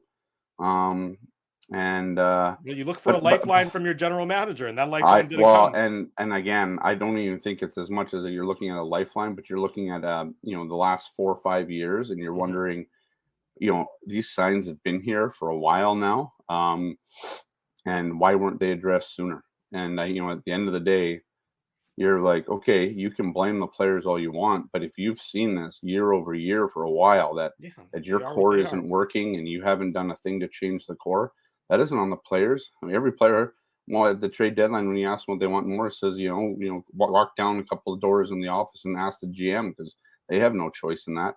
The players can't fix this team in terms of its composition and what's ailing it, in terms of its core. They can keep trying to win with what they have, but at the end of the day, where does the buck stop on this team? It stops with the general manager identifying that there might be an issue and going out and making a change to fix it. And so you can blame the players all you want for what's going on, and they do deserve some of the blame, of course. I mean, they're paid to play and all that stuff, but yada yada yada. But if you've seen this trend, and we can certainly call it a trend, over the years of this team kind of, I mean, you go back to the 18-19 season where they disintegrated down the stretch. There was a lot of issues that season in fighting and all that kind of stuff. I mean, if you can see those things and you ignore them, or you think, oh no, everything will be better, like we take the captaincy from Blake Wheeler, or Blake Wheeler had this epiphany that he's been too hard on guys like he did in that interview with Sarah. Maybe he's got to take a different approach and all that, or whatever it is, right? I mean, again, this team doesn't have Patrick Laine because I don't think he was really accepted into the core of this team. Mm-hmm. This team has let down Connor Hellebuyck. This core of this team has let down Connor Hellebuyck. Connor Hellebuyck is part of the core of this team, but they've let him down over and over again. They've leaned on him. They've used him as a crutch and as an excuse for it for their bad play, to cover up their bad play. I mean, again, a lot of this just points up. It points past the head coach, and it's down the hallway at the GM. And at that point, what do you do? Because if you're not willing to change the general manager, I don't know what you expect to change around here. And after 12 years and not a whole lot of success around here, you can keep kicking the can of, I got this nice shiny, it's funny that, Kevin Cheveldayoff talked about, shiny new toys and all that at the trade deadline. I'd argue this team has leaned on their shiny new toys that they trot out after drafting them every year. And as an excuse to, let's kick the can down the road. Let's wait till, Nikolai Ehlers is ready and Josh Morrissey is ready and Kyle Connor is ready and all these guys are ready. And now you're starting to think, well, are they going to talk about, is Rutger McGroarty ready and Chaz Lucius ready and Billy Hanel ready and all these guys. And so it's just like, it almost seems cyclical, right? It's just, it keeps happening and going. And I don't know. I don't know the direction of this team. I don't have answers for fans. I asked the question, at the end of last year, what's the vision? He didn't really get an answer. And yesterday I didn't think there was a whole lot of answers either. I thought it was a lot of, we're fine. We addressed the holes on this team and all that. And then, that night they go out and I get that Nemestikov wasn't in the lineup, but he wasn't fixing that. He wasn't plugging. He wasn't bailing out the sinking ship last night himself. And he's going to bring versatility to the lineup and all that stuff. But is it enough? I mean, it's tough. I imagine this is a very, very, very tough time for a fan right now, because you don't know, and you're kind of worried that your team, it's all slipping by and you're missing the boat, and a lot of things going on right now, and it's a tough time for this team, and even that they're in a playoff race, the dark cloud that hangs over this team right now, it shouldn't be there. It shouldn't be there. It shouldn't. That shouldn't be the case 12 years into this, where we're talking about these sorts of things. Scott Billeck covers the Winnipeg Jets for the Winnipeg Sun. His work from Post Media as well. He's a great friend of ours, and he's insightful, and he's in touch with everything that's going on with this organization. Scotty, thank you, brother. We'll see you later on tonight. Enjoy the contest. It should be certainly an interesting vibe in downtown Winnipeg later on tonight. Yeah, well, appreciate it, guys. Yep. Thanks, Scotty. Appreciate it. Thanks, Scotty. Yeah. There you go, Scott Billeck joining us this morning on the Illegal Curve Hockey Show. We'll head to break, come back with more Jets talk. Then Derek Van Diest joins us to talk about the Oilers at the bottom of the hour. Stay with us. Much more to come. Drew Mandel, Dave Minuk, Ezra Ginsburg with you. It's a Saturday morning. You're watching the Illegal Curve Hockey Show. Keeping Winnipeg laughing for over 30 years. Rumors, Canada's longest-running comedy club, bringing you the biggest laughs from the best comedians on the planet. Jerry Seinfeld, Chris Rock, Jon Stewart, Dennis Miller, Brad Garrett, the greats, and all the up-and-comers too. When was the last time you laughed out loud? Make it a great night out with friends, or book your office or birthday party. Even a fundraising event at Rumors. Get all the details and dates on upcoming shows at rumorscomedyclub.com. Hi, Ez. A strange question for you. But why are you lying on the ground being crushed by a piano? Well, Drew, I definitely tried to carry this baby grand piano down the stairs by myself, and somehow I failed miserably. Right. Yeah, sorry. That was a silly question on my part. My apologies. Would you like me to call Rolly's Transfer Moving and Storage? to help you move the piano. They are the most experienced piano moving company in Winnipeg, after all. Yes, please call Rollies and hurry. This piano is very, very heavy. Rollies Transfer Moving and Storage offers stress-free residential moving services while taking great care of your personal belongings, including your piano. At Rollies, no job is too big or too small. For more information, visit rollies.com. Hi, it's Drew from Illegal Curve here. Selling your home can be stressful, but it wasn't for me. Thanks to my friends at Zappia Group Realty, they made the process so easy. My home sold within 48 hours and with multiple offers. Zappia Group Realty took care of everything with their exquisite customer service and attention to detail. If you want to sell your home for more in less time, get started by talking to Frank and Mauro Zappia of Zappia Group Realty. Online at zappiagroup.com. Hey, Drew. Ezzy, whoa, what a smile! Yeah, I got my crowns done at Linden Market Dental Center, and they whitened my teeth. I see. They're so bright that every time I smile, they go, "We have hockey tonight. Do you have a mouth guard to protect those pearly whites?" I sure do. Whoa, they even ting through the mouth guard. Linden Market Dental Center covers all your dental needs, from restorative to cosmetic dentistry, and will fit you with a sports guard for that active lifestyle. 877 Waverly. See lindenmarketdental.com. So you're a pizza person, you married a wing person, but somehow your kids are salad people. You can't pick your fam, but you can pick your BP meal deal, starting from $18.99 for takeout or delivery at bostonpizza.com. Welcome back to the Illegal Curve Hockey Show. Drew Mandel, Dave Minuk, Ezra Ginsburg with you on this Saturday morning. Big thanks to Scott Billick for joining us. Eloquent as always in breaking down and discussing what ails this Winnipeg Jets team. One item we haven't had a chance to get to over the last couple days worth of shows, and again, we'll be back tonight at around 8:45 with the post-game show following the Jets and the Oilers. It may be an angry one, it may be one filled with a little bit of more optimism, but it should certainly be interesting nonetheless. Join myself and Dave Minuk for that a little bit later on tonight. Logan Stanley's trade request, and let's take it on its face value. Andy Strickland, a friend of ours, certainly knows what he's talking about when he reports something like that. To me, that is just so funny. I just couldn't stop laughing when I heard that Logan Stanley is demanding a trade request. At this point in his career, a guy who really has been given every opportunity and then some to crack this Winnipeg Jets lineup and to become a regular in the lineup. The team has given him so much rope that he's never been able to reel in the job, decides that he needs to go public with a trade request. To me, the entire thing was hilarious. Just completely out to lunch and out to touch, as well as hilarious from my perspective. What did you guys think when you saw that and that news come down the pike, Ezzy? It was unexpected. And, we talked about this with Scott. Like, the reality is, on this Jets roster, Dylan Sandberg has passed Logan Stanley. Logan Stanley is no longer your best option on the third pair there. And that's the reality.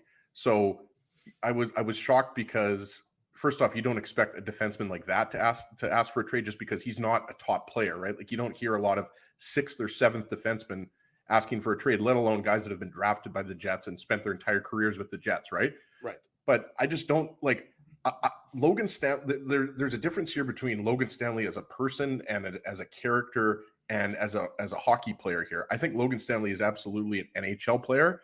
I think his ceiling is probably a third pairing defenseman at the NHL level. Like, he's 24 right now. And he's a guy that he can be physical, but it's kind of odd sometimes when he picks to be physical. It comes and goes. It's not a consistent physicality. Sometimes Logan Stanley's out there and he just looks like a big defenseman who's really not doing much. Like, he's a replacement level player, and the analytics back that up, right? So I don't know what's going to happen with Logan Stanley. Dave, I don't know if Chevy was close to moving him yesterday or a couple days ago. But I don't know what his long-term future is with the Jets, especially considering you've got Ville Heinola and Declan Chisholm on the left side there too. Yeah, I think you have the depth in the organization that you can replace him. I think that the fact is that the Jets have put a lot of time and effort into him. They did the same thing with Johnny Kovacevic, where they drafted, developed him, had him playing for the Moose for years, and then Kyle Capobianco inexplicably Still doesn't make sense. Yeah, no, I know. But I mean, again, we talked about it, and look, he's playing. I just highlighted the comment. I mean, Kovacevic is playing a regular role in Montreal. They told him to get himself a place there and to get comfortable because he's going to be part of that young Montreal core for years to come. Look, I said it when I remember it was a call-in show on the 1290 days, and someone said, "Is Logan Stanley a bust?" I said, "Well, no. I mean, he probably could be a third pairing guy for an organization for 6 to 8 years, maybe as high as second." Look, the reality is he's a bit of a bust based on where he was drafted, but well, the reality is, we talk about this all the time. It doesn't matter where you're drafted once you're in the NHL. Like, you're in the NHL. So I think that stigma of, remember, because the Jets, well, of course you remember, Dave, we were there in Buffalo in 2016 when they took Laine second overall, right? Yeah. So they traded up for that pick. So I think he's never been able to, at least with the Jets fan base, it seems like he's never been able to really shake that connection between him being drafted 17th overall. So in that sense, like, okay, call it a bust, whatever. I hate the boomer bust thing. He's not the best left side option right now on the Jets. There's 3 other players, or 4 really, because Ville Heinola, I think we would all agree, is ahead of Logan Stanley on the depth chart. So it looks like, again, this is nothing against Logan Stanley personally. It looks like right now, Dave, sorry to cut you off here and steal your thunder. It appears like, a change of scenery is the best thing for Stanley right now.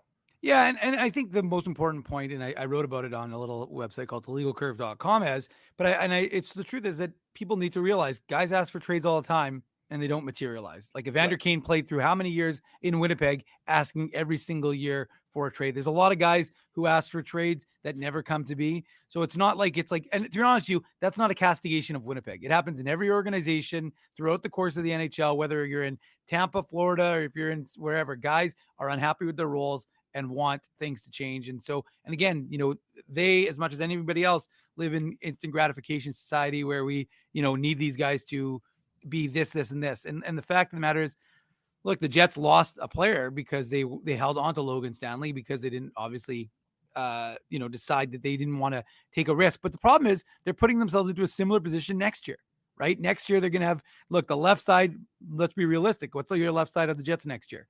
Josh Morrissey, Dylan Sandberg, Brendan Dillon. Okay. Well, Declan Chisholm, who I would argue is probably your best skating defenseman by far. I think he's a better skater than Heinola. And I think offensively he's maybe a shade below Heinola. I think defensively he's better. But I think that Declan Chisholm, he's no longer Ville Heinola. The problem with Ville Heinola, his biggest problem is that he's waiver exempt for next year as well. Right. So the reality is people say, well, he can't be in the AHL again next year. Well, he could. Now the key is, and they've been asking him to do it at the AHL level a little bit, is play on his right side and give them a little more right side option than what they have right now in the organization from a depth perspective, because the only guy really is Leon Gavanke, who's, again, no longer waiver exempt, but he obviously cleared waivers already this year. But I'm just saying that you've got Leon Gavanke and Simon Lundmark is a project, the 2020 second rounder. So you might have to get guys like Declan Chisholm and Ville Heinola to flip over to their right side, which is fine. But I'm just saying that you right now are going to be in a position next year where you could lose Declan Chisholm. If you're not going to play him, like Kyle Capobianco is most likely not going to be there.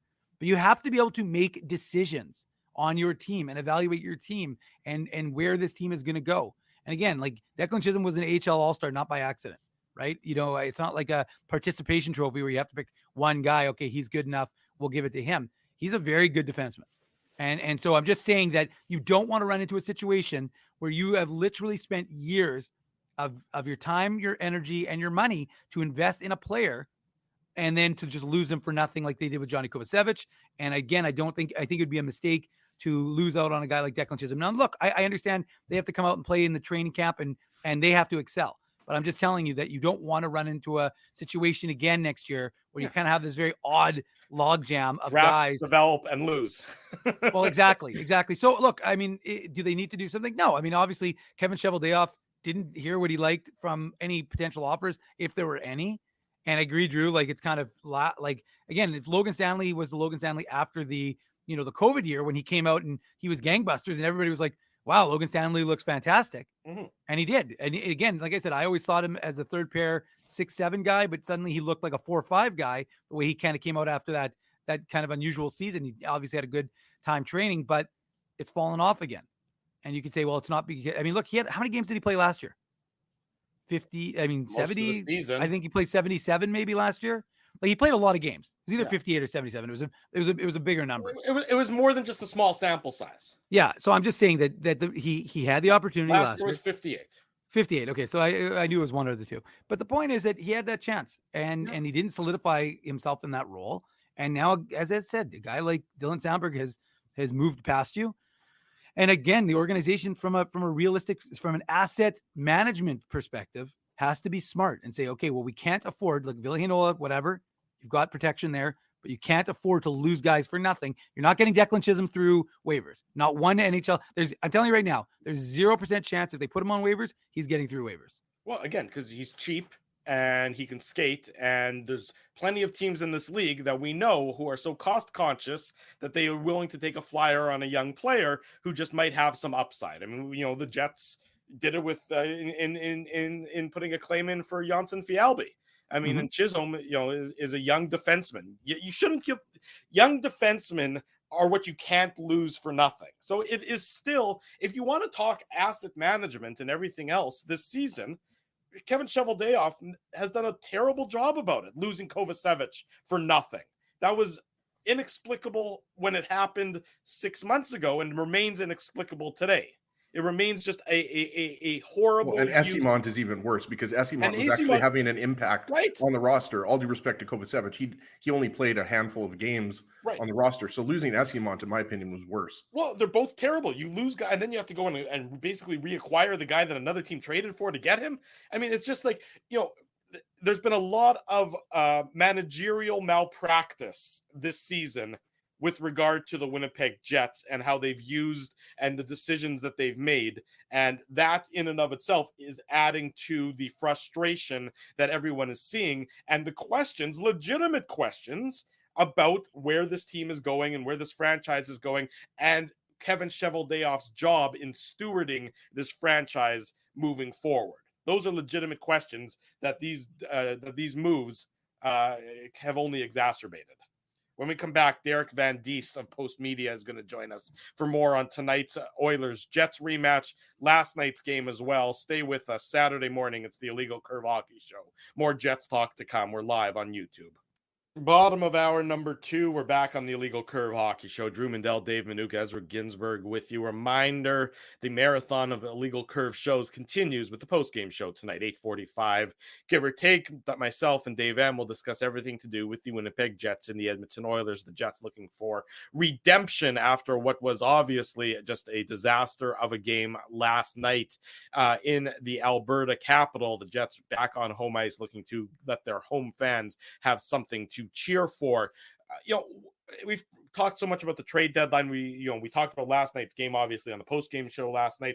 What do you guys think the Jets are going to do maybe different tonight in terms of some of their lineup decisions? Because I just don't see them trotting out the same players again that they did last night, given the results that they got last night. I think it's time almost for just a full-sail change in the approach. Now, obviously, we don't know the health status of Pierre-Luc Dubois. He didn't play last night. We don't know if Nemesnikov is going to be able to be in the lineup tonight. They just announced he's going to wear number 7 for the Jets. So he's got a number. Whether or not that means he's got a number that's going to be in the lineup tonight. So he's going to play like Keith Tkachuk. Move over Dmitry Kulikov. Well, by the way, how funny would have it been if the Jets had reacquired Kulikov? That would have been my favorite.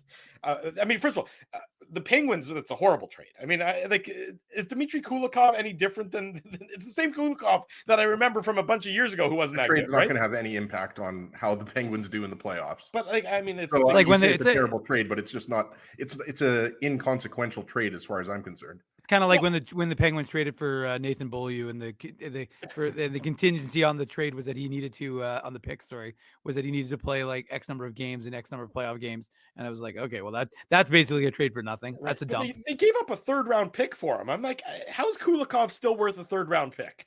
I just don't quite understand that at all. Analytics actually aren't bad. Yeah, I was gonna say actually, it's Drew. I think look as a guy who can be there as depth. Pairing guy. Yeah. I mean, the whole point. What have we talked about? Is that the Jets needed to add depth to their defensive group. Now, we said it was on the right side, but the fact is that, you can add veteran depth. If you need him to go into the lineup, you need him to go into the lineup. Penguins are hot right now, so who knows? So let me go back to my original question I somehow managed to distract myself, which is always a Yeah. good thing to be doing. What sort of changes are you expecting for tonight? So we know that Hellebuck didn't play the third period last night. Is he your starting goaltender? We'll start there, Dave. Yeah, he is. Oh, Okay, sorry. I didn't realize you were Dave. throwing to Dave. Yeah. I was throwing to Dave. I want Dave in here. You keep I rambling just on enough about let yourself. Ezzy go. I spent the whole last as you go. I'm chatted out. All right. Yeah, I think there's a good chance it's Hellebuck tonight. And I think that was actually smart. The game was over. It was 4-0 after 2 periods, right? So, and Riddick allowed a couple garbage time goals. So, I mean, that was, I think, with the intention of saving Hellebuck for tonight's rematch. So I would, I would expect Hellebuck to play. I mean, I don't think it's like, 99.9% certainty. As far as moves go, Drew, I mean, there are like, it's tough to think that both Pierre-Luc Dubois and Mason Appleton are coming back in the lineup. I don't know even think Appleton that's an can't. option. Right. Exactly. He's So it's on IR. Dubois. And so I have no idea if like what has changed between last night and right now. I don't know if you can necessarily expect Dubois to be in the lineup tonight, but the moves that they would make, guys, would not have a huge impact on the way this team plays. Like, I think Sam Gagner is going to go in tonight. I think Dylan Sandberg is going to go in tonight. So Sandberg obviously goes in for Stanley, and Sam Gagner probably goes in for Manalainen. I don't think Rick Bowness, I don't think he would have loved the cross check to the head of, was it Philip Broberg yesterday? Yeah. So I would expect Sam Gagner to go in, and there's the connection, right? He used to play for the Oilers. So, maybe that's a little bit of a motivation for him. So, yeah, I would expect Gagner and Sandberg to go in for Stanley and Manalainen. And then maybe Nemestikov. I'm not sure, if he's in town yet or, if there's any visa issues, but that would certainly be a boost for the bottom six if Nemestikov played tonight. Yeah, I mean, a boost. Yeah, but then so Derek Van Diest is logging in right now, by the way. Okay, great. So Derek's going to join us momentarily for his insights onto the Oilers in last night's game and the rematch tonight. But Dave, then is it time to look? The top six we know is a bit of a mess right now with the Dubois injury, which certainly has thrown things for a loop.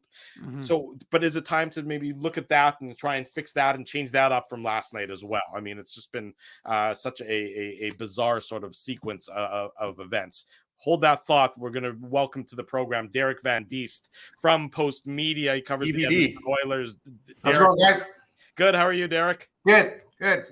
Obviously brought you on, talk about last night's Jets-Oilers game, talk about the rematch tonight, talk about the trade deadline, everything along those lines. I mean, you watched the game last night, and it was definitely one-sided. It was definitely men against boys. Is this... the Oilers, they're playing well. They obviously they beat the Leafs the other night. Is this a team that, with the addition of Ekholm to their lineup, is really sort of feeling their mojo now and feeling that this is that with the wide open West, there's no reason why they shouldn't be right at the forefront of the teams that can win it? Yeah, I think there's two things that happened with the Edmonton Oilers. The first one is they were able to move Jesse Puljujarvi. Now, Jesse Puljujarvi was kind of a polarizing figure here in Edmonton. Right. He's a player with all kinds of skill and talent, but just hasn't been able to produce the way the Oilers were hoping he could produce. And the Oilers were really they had a lot of patience with this player, hoping that he would come around, but he never did. So what happened with Jesse Puljujarvi is being able to move that $3 million contract. Then they were able to make some moves at the trade deadline, like bringing Ekholm in here. And that really solidified that defensive base. Like, he's such a talented player. I've only seen him play 2 games, but he's so strong in his own end. He's so effective. He moves the puck so well. And what he's doing is really settling down guys like Evan Bouchard and Philip Broberg. And he's really kind of elevated their game as well. So he's kind of solidified that back end, because that was what was really hurting the Oilers. It was their back end. They couldn't get the puck out of their own, keep the puck out of their own net. They would score 5 goals at one end and allow 6 at the other. And that was becoming a big issue. So he's really solidified that back end. And then also those extra minutes of ice time that Puljujarvi was using up, it eventually whittled down to about 5.5, 6 minutes. But now that's been given to other guys, and other guys have taken advantage of that. And you look at example, Kailer Yamamoto. He had a goal and 2 goals and an assist last night.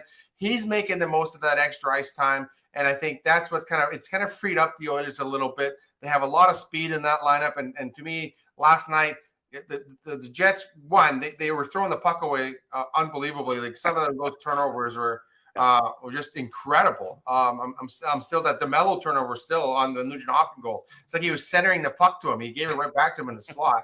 So that really cost them. But I think right now that this team is really starting to believe in itself. And I think just it was about shoring up defensively, and that's what Ekholm does for this club.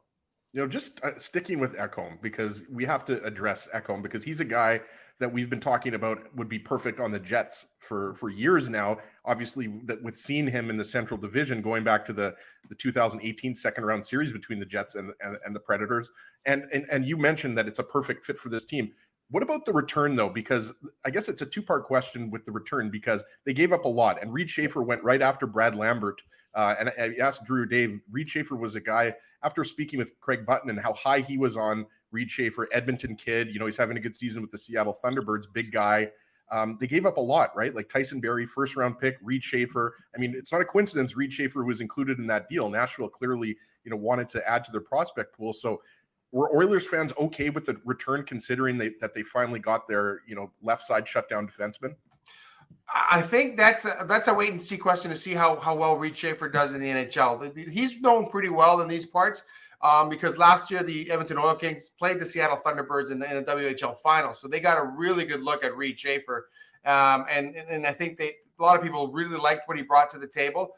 Now, whether or not he actually goes and becomes a legitimate NHL player, I think there's still some questions about him. I think his foot speed was the biggest question coming in here. He's a talented guy. He's a physical guy, but does he have the foot speed to play in the NHL? Now, basically, the Oilers gave up 2 first-round picks because they gave up a first-round pick and Reed Schaefer for this player. But I think a lot of people were saying, hey, this is the window. The Oilers' window is about 4 or 5 years. You look at Draisaitl's contract's going to come up. McDavid's contract's going to come up. And I think if it pays off, then it doesn't matter, I think, that they gave up so much with Tyson Barrie and two first-round picks, essentially, for this player. If this player helps them get over that hump, if they can get back to that Western Conference final and this player makes them competitive in that Western Conference final and then get into the Stanley Cup final, I think a lot of people will be very happy with that trade. And I think if they think Ekholm is the last piece of that puzzle, which early on, this is early returns. It's only been 2 games. He looks like he might be. I think people will be happy with that return. And then just look at the history of the Oilers' first-round picks. They've thrown away a lot of first-round picks. So I think and it'll be a late first-round pick if the Oilers do well as well. So I think in that sense, a lot of people aren't too upset with what they gave up to get this player. Derek, when we have someone on from Edmonton, we have to talk about the first overall pick. Of course, I'm not talking about the 2015 first overall pick, Connor McDavid. I'm talking about the first overall pick from 2011, Ryan Nugent-Hopkins. I mean, despite the gift that Dylan DeMello did give him yesterday, he is having his best offensive season. I believe this is his 11th or 12th season in the NHL. So he's been such a great story. And thanks for making me feel really old, Dave. 11th year already for the Nuge. That's crazy. And so the point is that, he's just revitalized his career, and it's amazing to watch from afar. But what have you seen from him this year that's allowed for him to have this level of success that he hadn't achieved to date? Well, it's funny because he came in with high expectations, obviously being a first overall pick. In his first couple of years, he was a highly offensive player. That's pretty much all he did. And then he kind of reinvented himself with this shutdown checking center where you could throw out there and play against everyone. And I think his game has always kind of been a work in process. He was always getting better defensively, and then somehow that offense stalled on him. But I think he's really making the most of the fact that he's kind of like the second line guy. He's playing the second tier guy, and when he's playing with McDavid, he's playing with one of the best players in the world. So the Oilers for the longest time were so dependent on him for offense that's all they had. They had him and Taylor Hall, and they didn't have much else. But now the Oilers have so many offensive weapons. When you look, and then if you get, Evander Kane back in the lineup, you get those the season Zach Hyman's having, obviously with McDavid and Draisaitl. That's really freed up Nugent-Hopkins to play against second and third pairing defensemen, and I think he's really taken advantage of that. His offensive game has gone to a new level. His shot is the best I've seen in a long, long time. He's getting that puck off, and he's picking corners, and he's just kind of really developed. And we still call him kind of the baby-face assassin. He doesn't look like he's aged. He still looks like he's 17, 18 years old. But he's just kind of every year continuing to just grow and improve one facet of his game. And I think you're really seeing the returns now. And now apparently he's become an enforcer at a pugilist. I don't know if you guys saw what he did to Justin Hall the other night. He's throwing the uppercuts in Justin Hall. I think the team really had a kick out of that, how he jumped in after Hall hit Yamamoto behind the net. So he's really kind of developed all aspect of his game. And this is a guy that continually works. He didn't sit on his laurels. He didn't say, hey, I'm the number 1 overall pick. I'm just going to play the game. he really wanted to work on his game. And you see he's kind of an all-around player right now. And I think a lot of people are extremely happy with the season Ryan Nugent-Hopkins is having. Derek Van Diest of Post Media, our guest on the Illegal Curve Hockey Show, discussing the Oilers. The Oilers-Jets rematch goes later tonight in downtown Winnipeg. Illegal Curve post-game show right around 8:45 tonight. Derek, playoff time, goaltending becomes such a key factor. You can't let in the softy that maybe you can get away with during the regular season. Why is the Oilers goaltending good enough to win in the playoffs? Well, I don't know if it is right now. That's the main concern for this hockey club. They thought they had shored up their goaltending by bringing Jack Campbell in here, and he just hasn't been able to find his way. He just hasn't been able to get settled in. Right now, what we're seeing with Jack Campbell is that he'll let in a bad goal, and he seems to let that fester, and he seems to let that bother him. And before you know it, he's let in 2 bad goals, and then 3 bad goals, and then it just kind of seems to snowball on him, and he hasn't been able to really find his game. Like, the Oilers are really hoping he'd come in here and be a legit number 1 guy, and just be. You don't have to be spectacular to play on this hockey team, because you're going to get 3 or 4 goals from the Oilers every night. So all you got to do is just not give up 3 or 4 goals. You got to just get your goals against average under 3, and you're probably going to win more often than not. So he's really struggled. Fortunate for the Oilers, Stuart Skinner has been able to come in here. This is his rookie season, and he's completely opposite in terms of makeup when it comes to goaltenders. Nothing seems to bother him. He's just such a laid-back guy, relaxed guy. He lets in a bad goal. He's forgotten about it. He's moved on to the next goal. Right now, he's really picked up the ball, and he's taken over the starter's role from Jack Campbell. And I think the Oilers are really fortunate that Stuart Skinner, and Stuart Skinner, he's developed the right way. He started in the East Coast League. He's worked his way up to the NHL. So he's gone through the entire process. He's done through all the steps.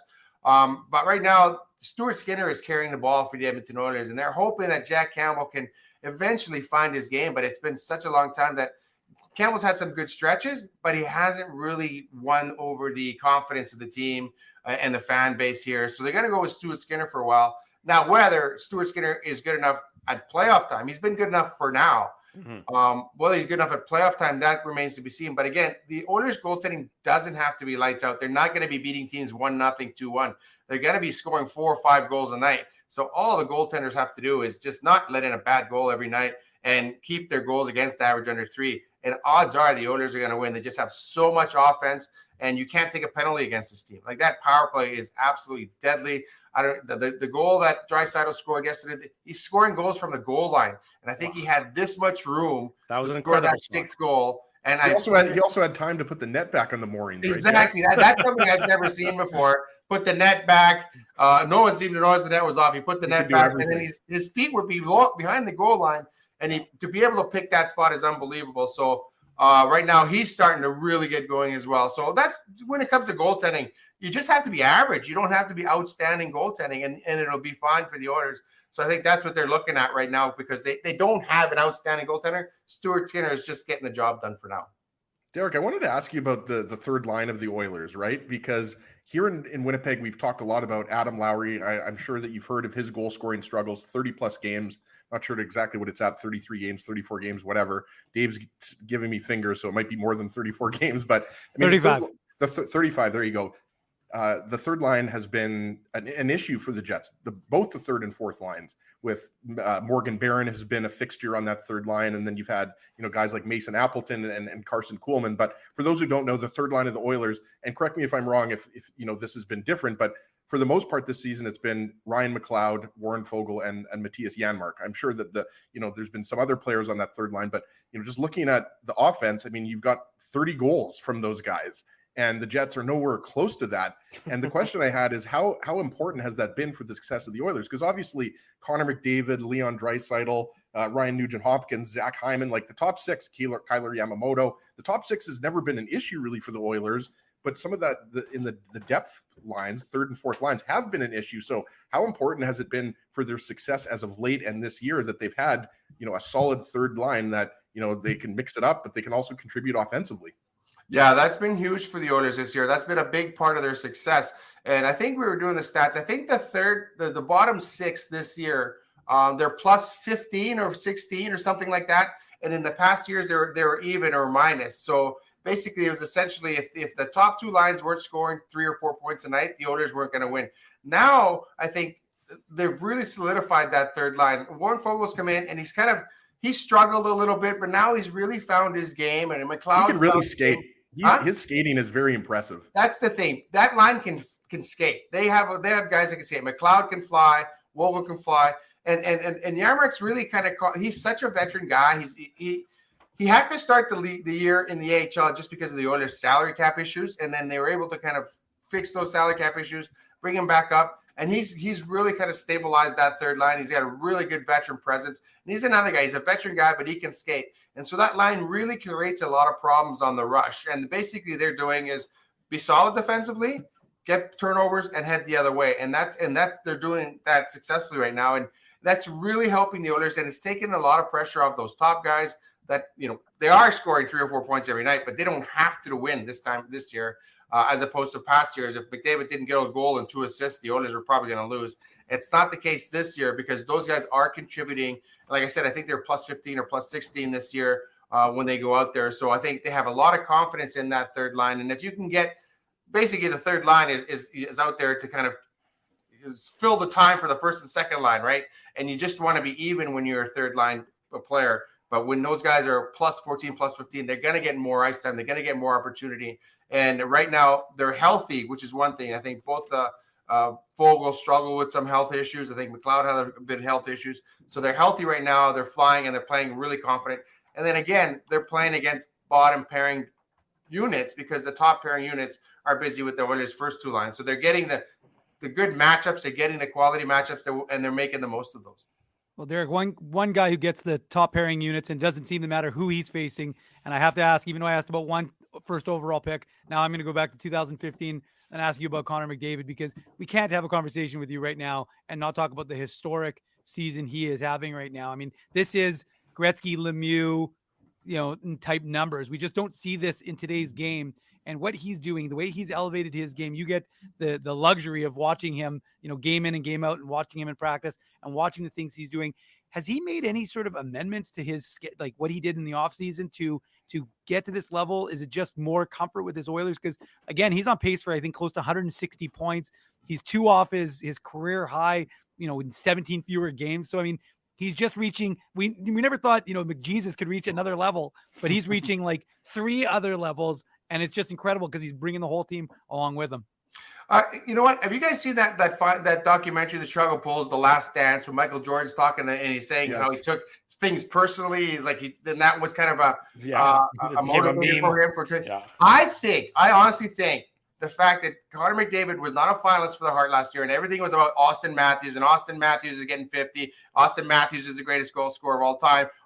All this hype over Austin Matthews out of Toronto motivated Connor McDavid, and he said, "Oh, really? He's going to score 50? Watch, next year I'm going to score 60." And it's unbelievable how he's kind of motivated. And every night he seems to be playing with his grudge. And I think honestly, it has something to do with last year kind of getting snubbed by everyone who was talking about Austin Matthews. He wasn't even a finalist. It's unbelievable to me, and that really, I think, fired him up this summer. And he's going to say, "Okay, what?" There's talk about Austin Matthews being a better player than I am. I'm going to end this right now. It's over. He's the best player of a generation. And the things he's doing night in and night out are unbelievable. I got the luxury of watching Gretzky play every night. I grew up watching Gretzky play every night. And he's one of those players that surprised you. He did something different every night. Every night it was something spectacular. And McDavid is like that as well. You think he's getting to a certain bar, and then he kind of creates a new bar, and he just keeps extending it. It's funny. One of my favorite conversations I had with Connor this year is I got a chance to go to the World Cup, and I covered the World Cup for Post Media, and he was really interested in the World Cup. He's interested in soccer. We came back and he wanted to know about Leo Messi because I saw Leo Messi play, and he said, "What's Leo Messi like? What's it like to watch him play?" And I said, "It's kind of like watching you play. It seems like you guys are watching the game from above and playing it from down low. He knows where everyone is at all times. You seem to do the same thing. He does everything at 100 miles an hour. You do everything at 100 miles an hour." He goes, "It's very much like watching you play." He got a chuckle out of that because he was really fascinated with Leo Messi. He loves Leo Messi. And so I see a lot of parallels in that, in the fact that they do look like they're playing the game from the press box and they're actually down low. They're seeing the game 2 or 3 moves ahead, and they're doing it at 100 miles an hour. But I do think last season really motivated McDavid. He's like, oh, really? You guys are going to stump me? Watch what I'm going to do next year. Watch, I'm going to get 60 goals. I'm going to get 65 goals. And then all this talk. Because there hasn't been any. It's obvious he's the best player in the league right now. We haven't heard anything about Austin Matthews being rivaled with Connor McDavid like we did last year. And I think really, honestly, he took that personally, and he's using that to motivate him. And he wants to win. He wants to win. He wants to be in that category with Sidney and with McKinnon and those great players that they're great, but you have to win in this league. And right now, he's really, really driving the bus. Derek Van Diest covers the Edmonton Oilers for Post Media, the Jets, and the Oilers later tonight in downtown Winnipeg. Did you see Huss in Qatar at all, Derek? Hassan? Hustler. Andrew Patterson from TSN 1290. He was there as well. Oh, yes. Yeah. We were hanging. Yes. Yeah. Andrew, Right yeah. on. We were hanging out. I think we ran into each other at some of the Canada venues. Awesome. Yeah. So that was it. Yeah, that was it. That was a great question, Ezzy. Really that was the only insightful, guy that buddy. I knew that was in Qatar personally, so I just thought I'd get that in there. Yeah, for sure. Derek, Sure. thank you. Enjoy tonight's contest. We'll do it again real soon, buddy. Sorry to end on a non sequitur there, Derek. Completely Sounds good. random. Hey, appreciate you guys having me on. Sorry I jumped on a little late. Thanks for All having me good, on. Derek. All Thank you. good, Derek. Thank you, buddy. There he goes, Derek Van Diest joining us on the program. Hey, Huss was in Qatar. Derek was in Qatar. Yeah, but he thought you said Oh, Hassan. yes. I mean, it was a real great question. No, I mean, given how we started the show, it's actually the perfect ending for the show. It couldn't possibly be better than that. Drew, we can talk about ice cream and bridges again if you want. Hey, look, I started the show by playing the wrong intro, so I really can't criticize you. And it was too heavily, downhill but, from there. Yeah, it sort of went downhill, then an uphill, and then it ended on a downhill. So that means we'll start the post game show tonight on an uphill, right there. Yeah, with the Saturday. With the Saturday morning intro. Okay. Well, Drew, it looks like Dave's finally getting some light through those prison bars behind him. Yeah, they're now after they finished waterboarding him, they're now sun blinding him. So it's going to be great. Who said that? Who said that?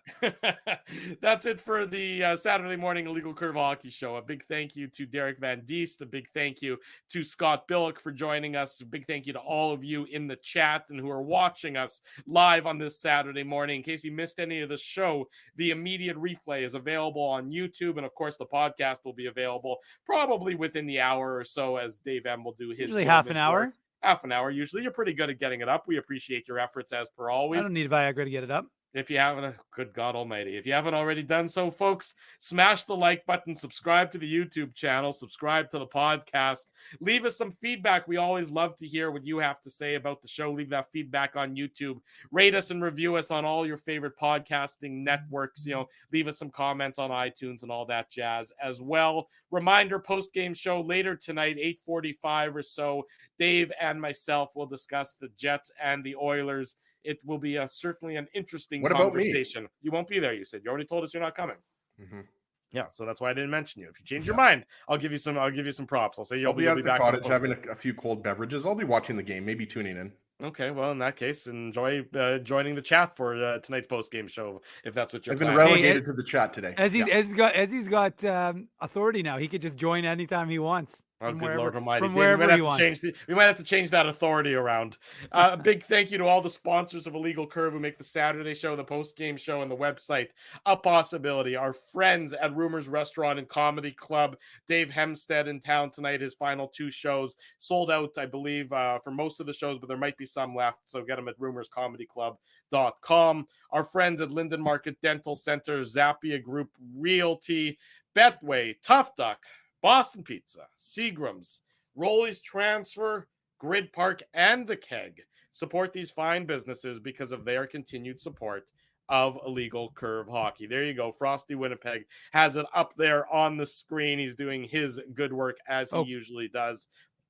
Quickly, Drew, if anybody wants 2 tickets to the Moose game tomorrow, I've given away 2 already, but I've got 2 more. 2, it's the Wasack game, so that'll be the jerseys are going to be awesome. So if you want 2 tickets to the Moose game, send me a message, Dave@illegalcurve.com or IC Dave. There you go. Dave's giving away tickets. Crazy Dave's ticket making machine was left on again. As per usual, it was an eventful night last night with the goalie goal and a goalie fight in the AHL as well. If you haven't seen that, the goalies for the Texas Stars and the Milwaukee Admirals duked it out last night. So an entertaining night in the AHL, less so in the NHL from the Winnipeg Chicago Wolves goalie, by the way, fought Moose captain Jimmy Moloney as well. There you go. So there was fights and scored a goal. Fights here, there, and everywhere. Thanks for everyone for joining us. We'll see you later on tonight. If it's Saturday, it's the Illegal Curve Hockey Show live on YouTube and all of our social media platforms. Thanks for listening to this broadcast from Illegal Curve Hockey. For more great Illegal Curve content, subscribe to the Illegal Curve YouTube channel, follow at Illegal Curve on Twitter, Facebook, and Instagram, and visit your online home for hockey in Winnipeg, illegalcurve.com.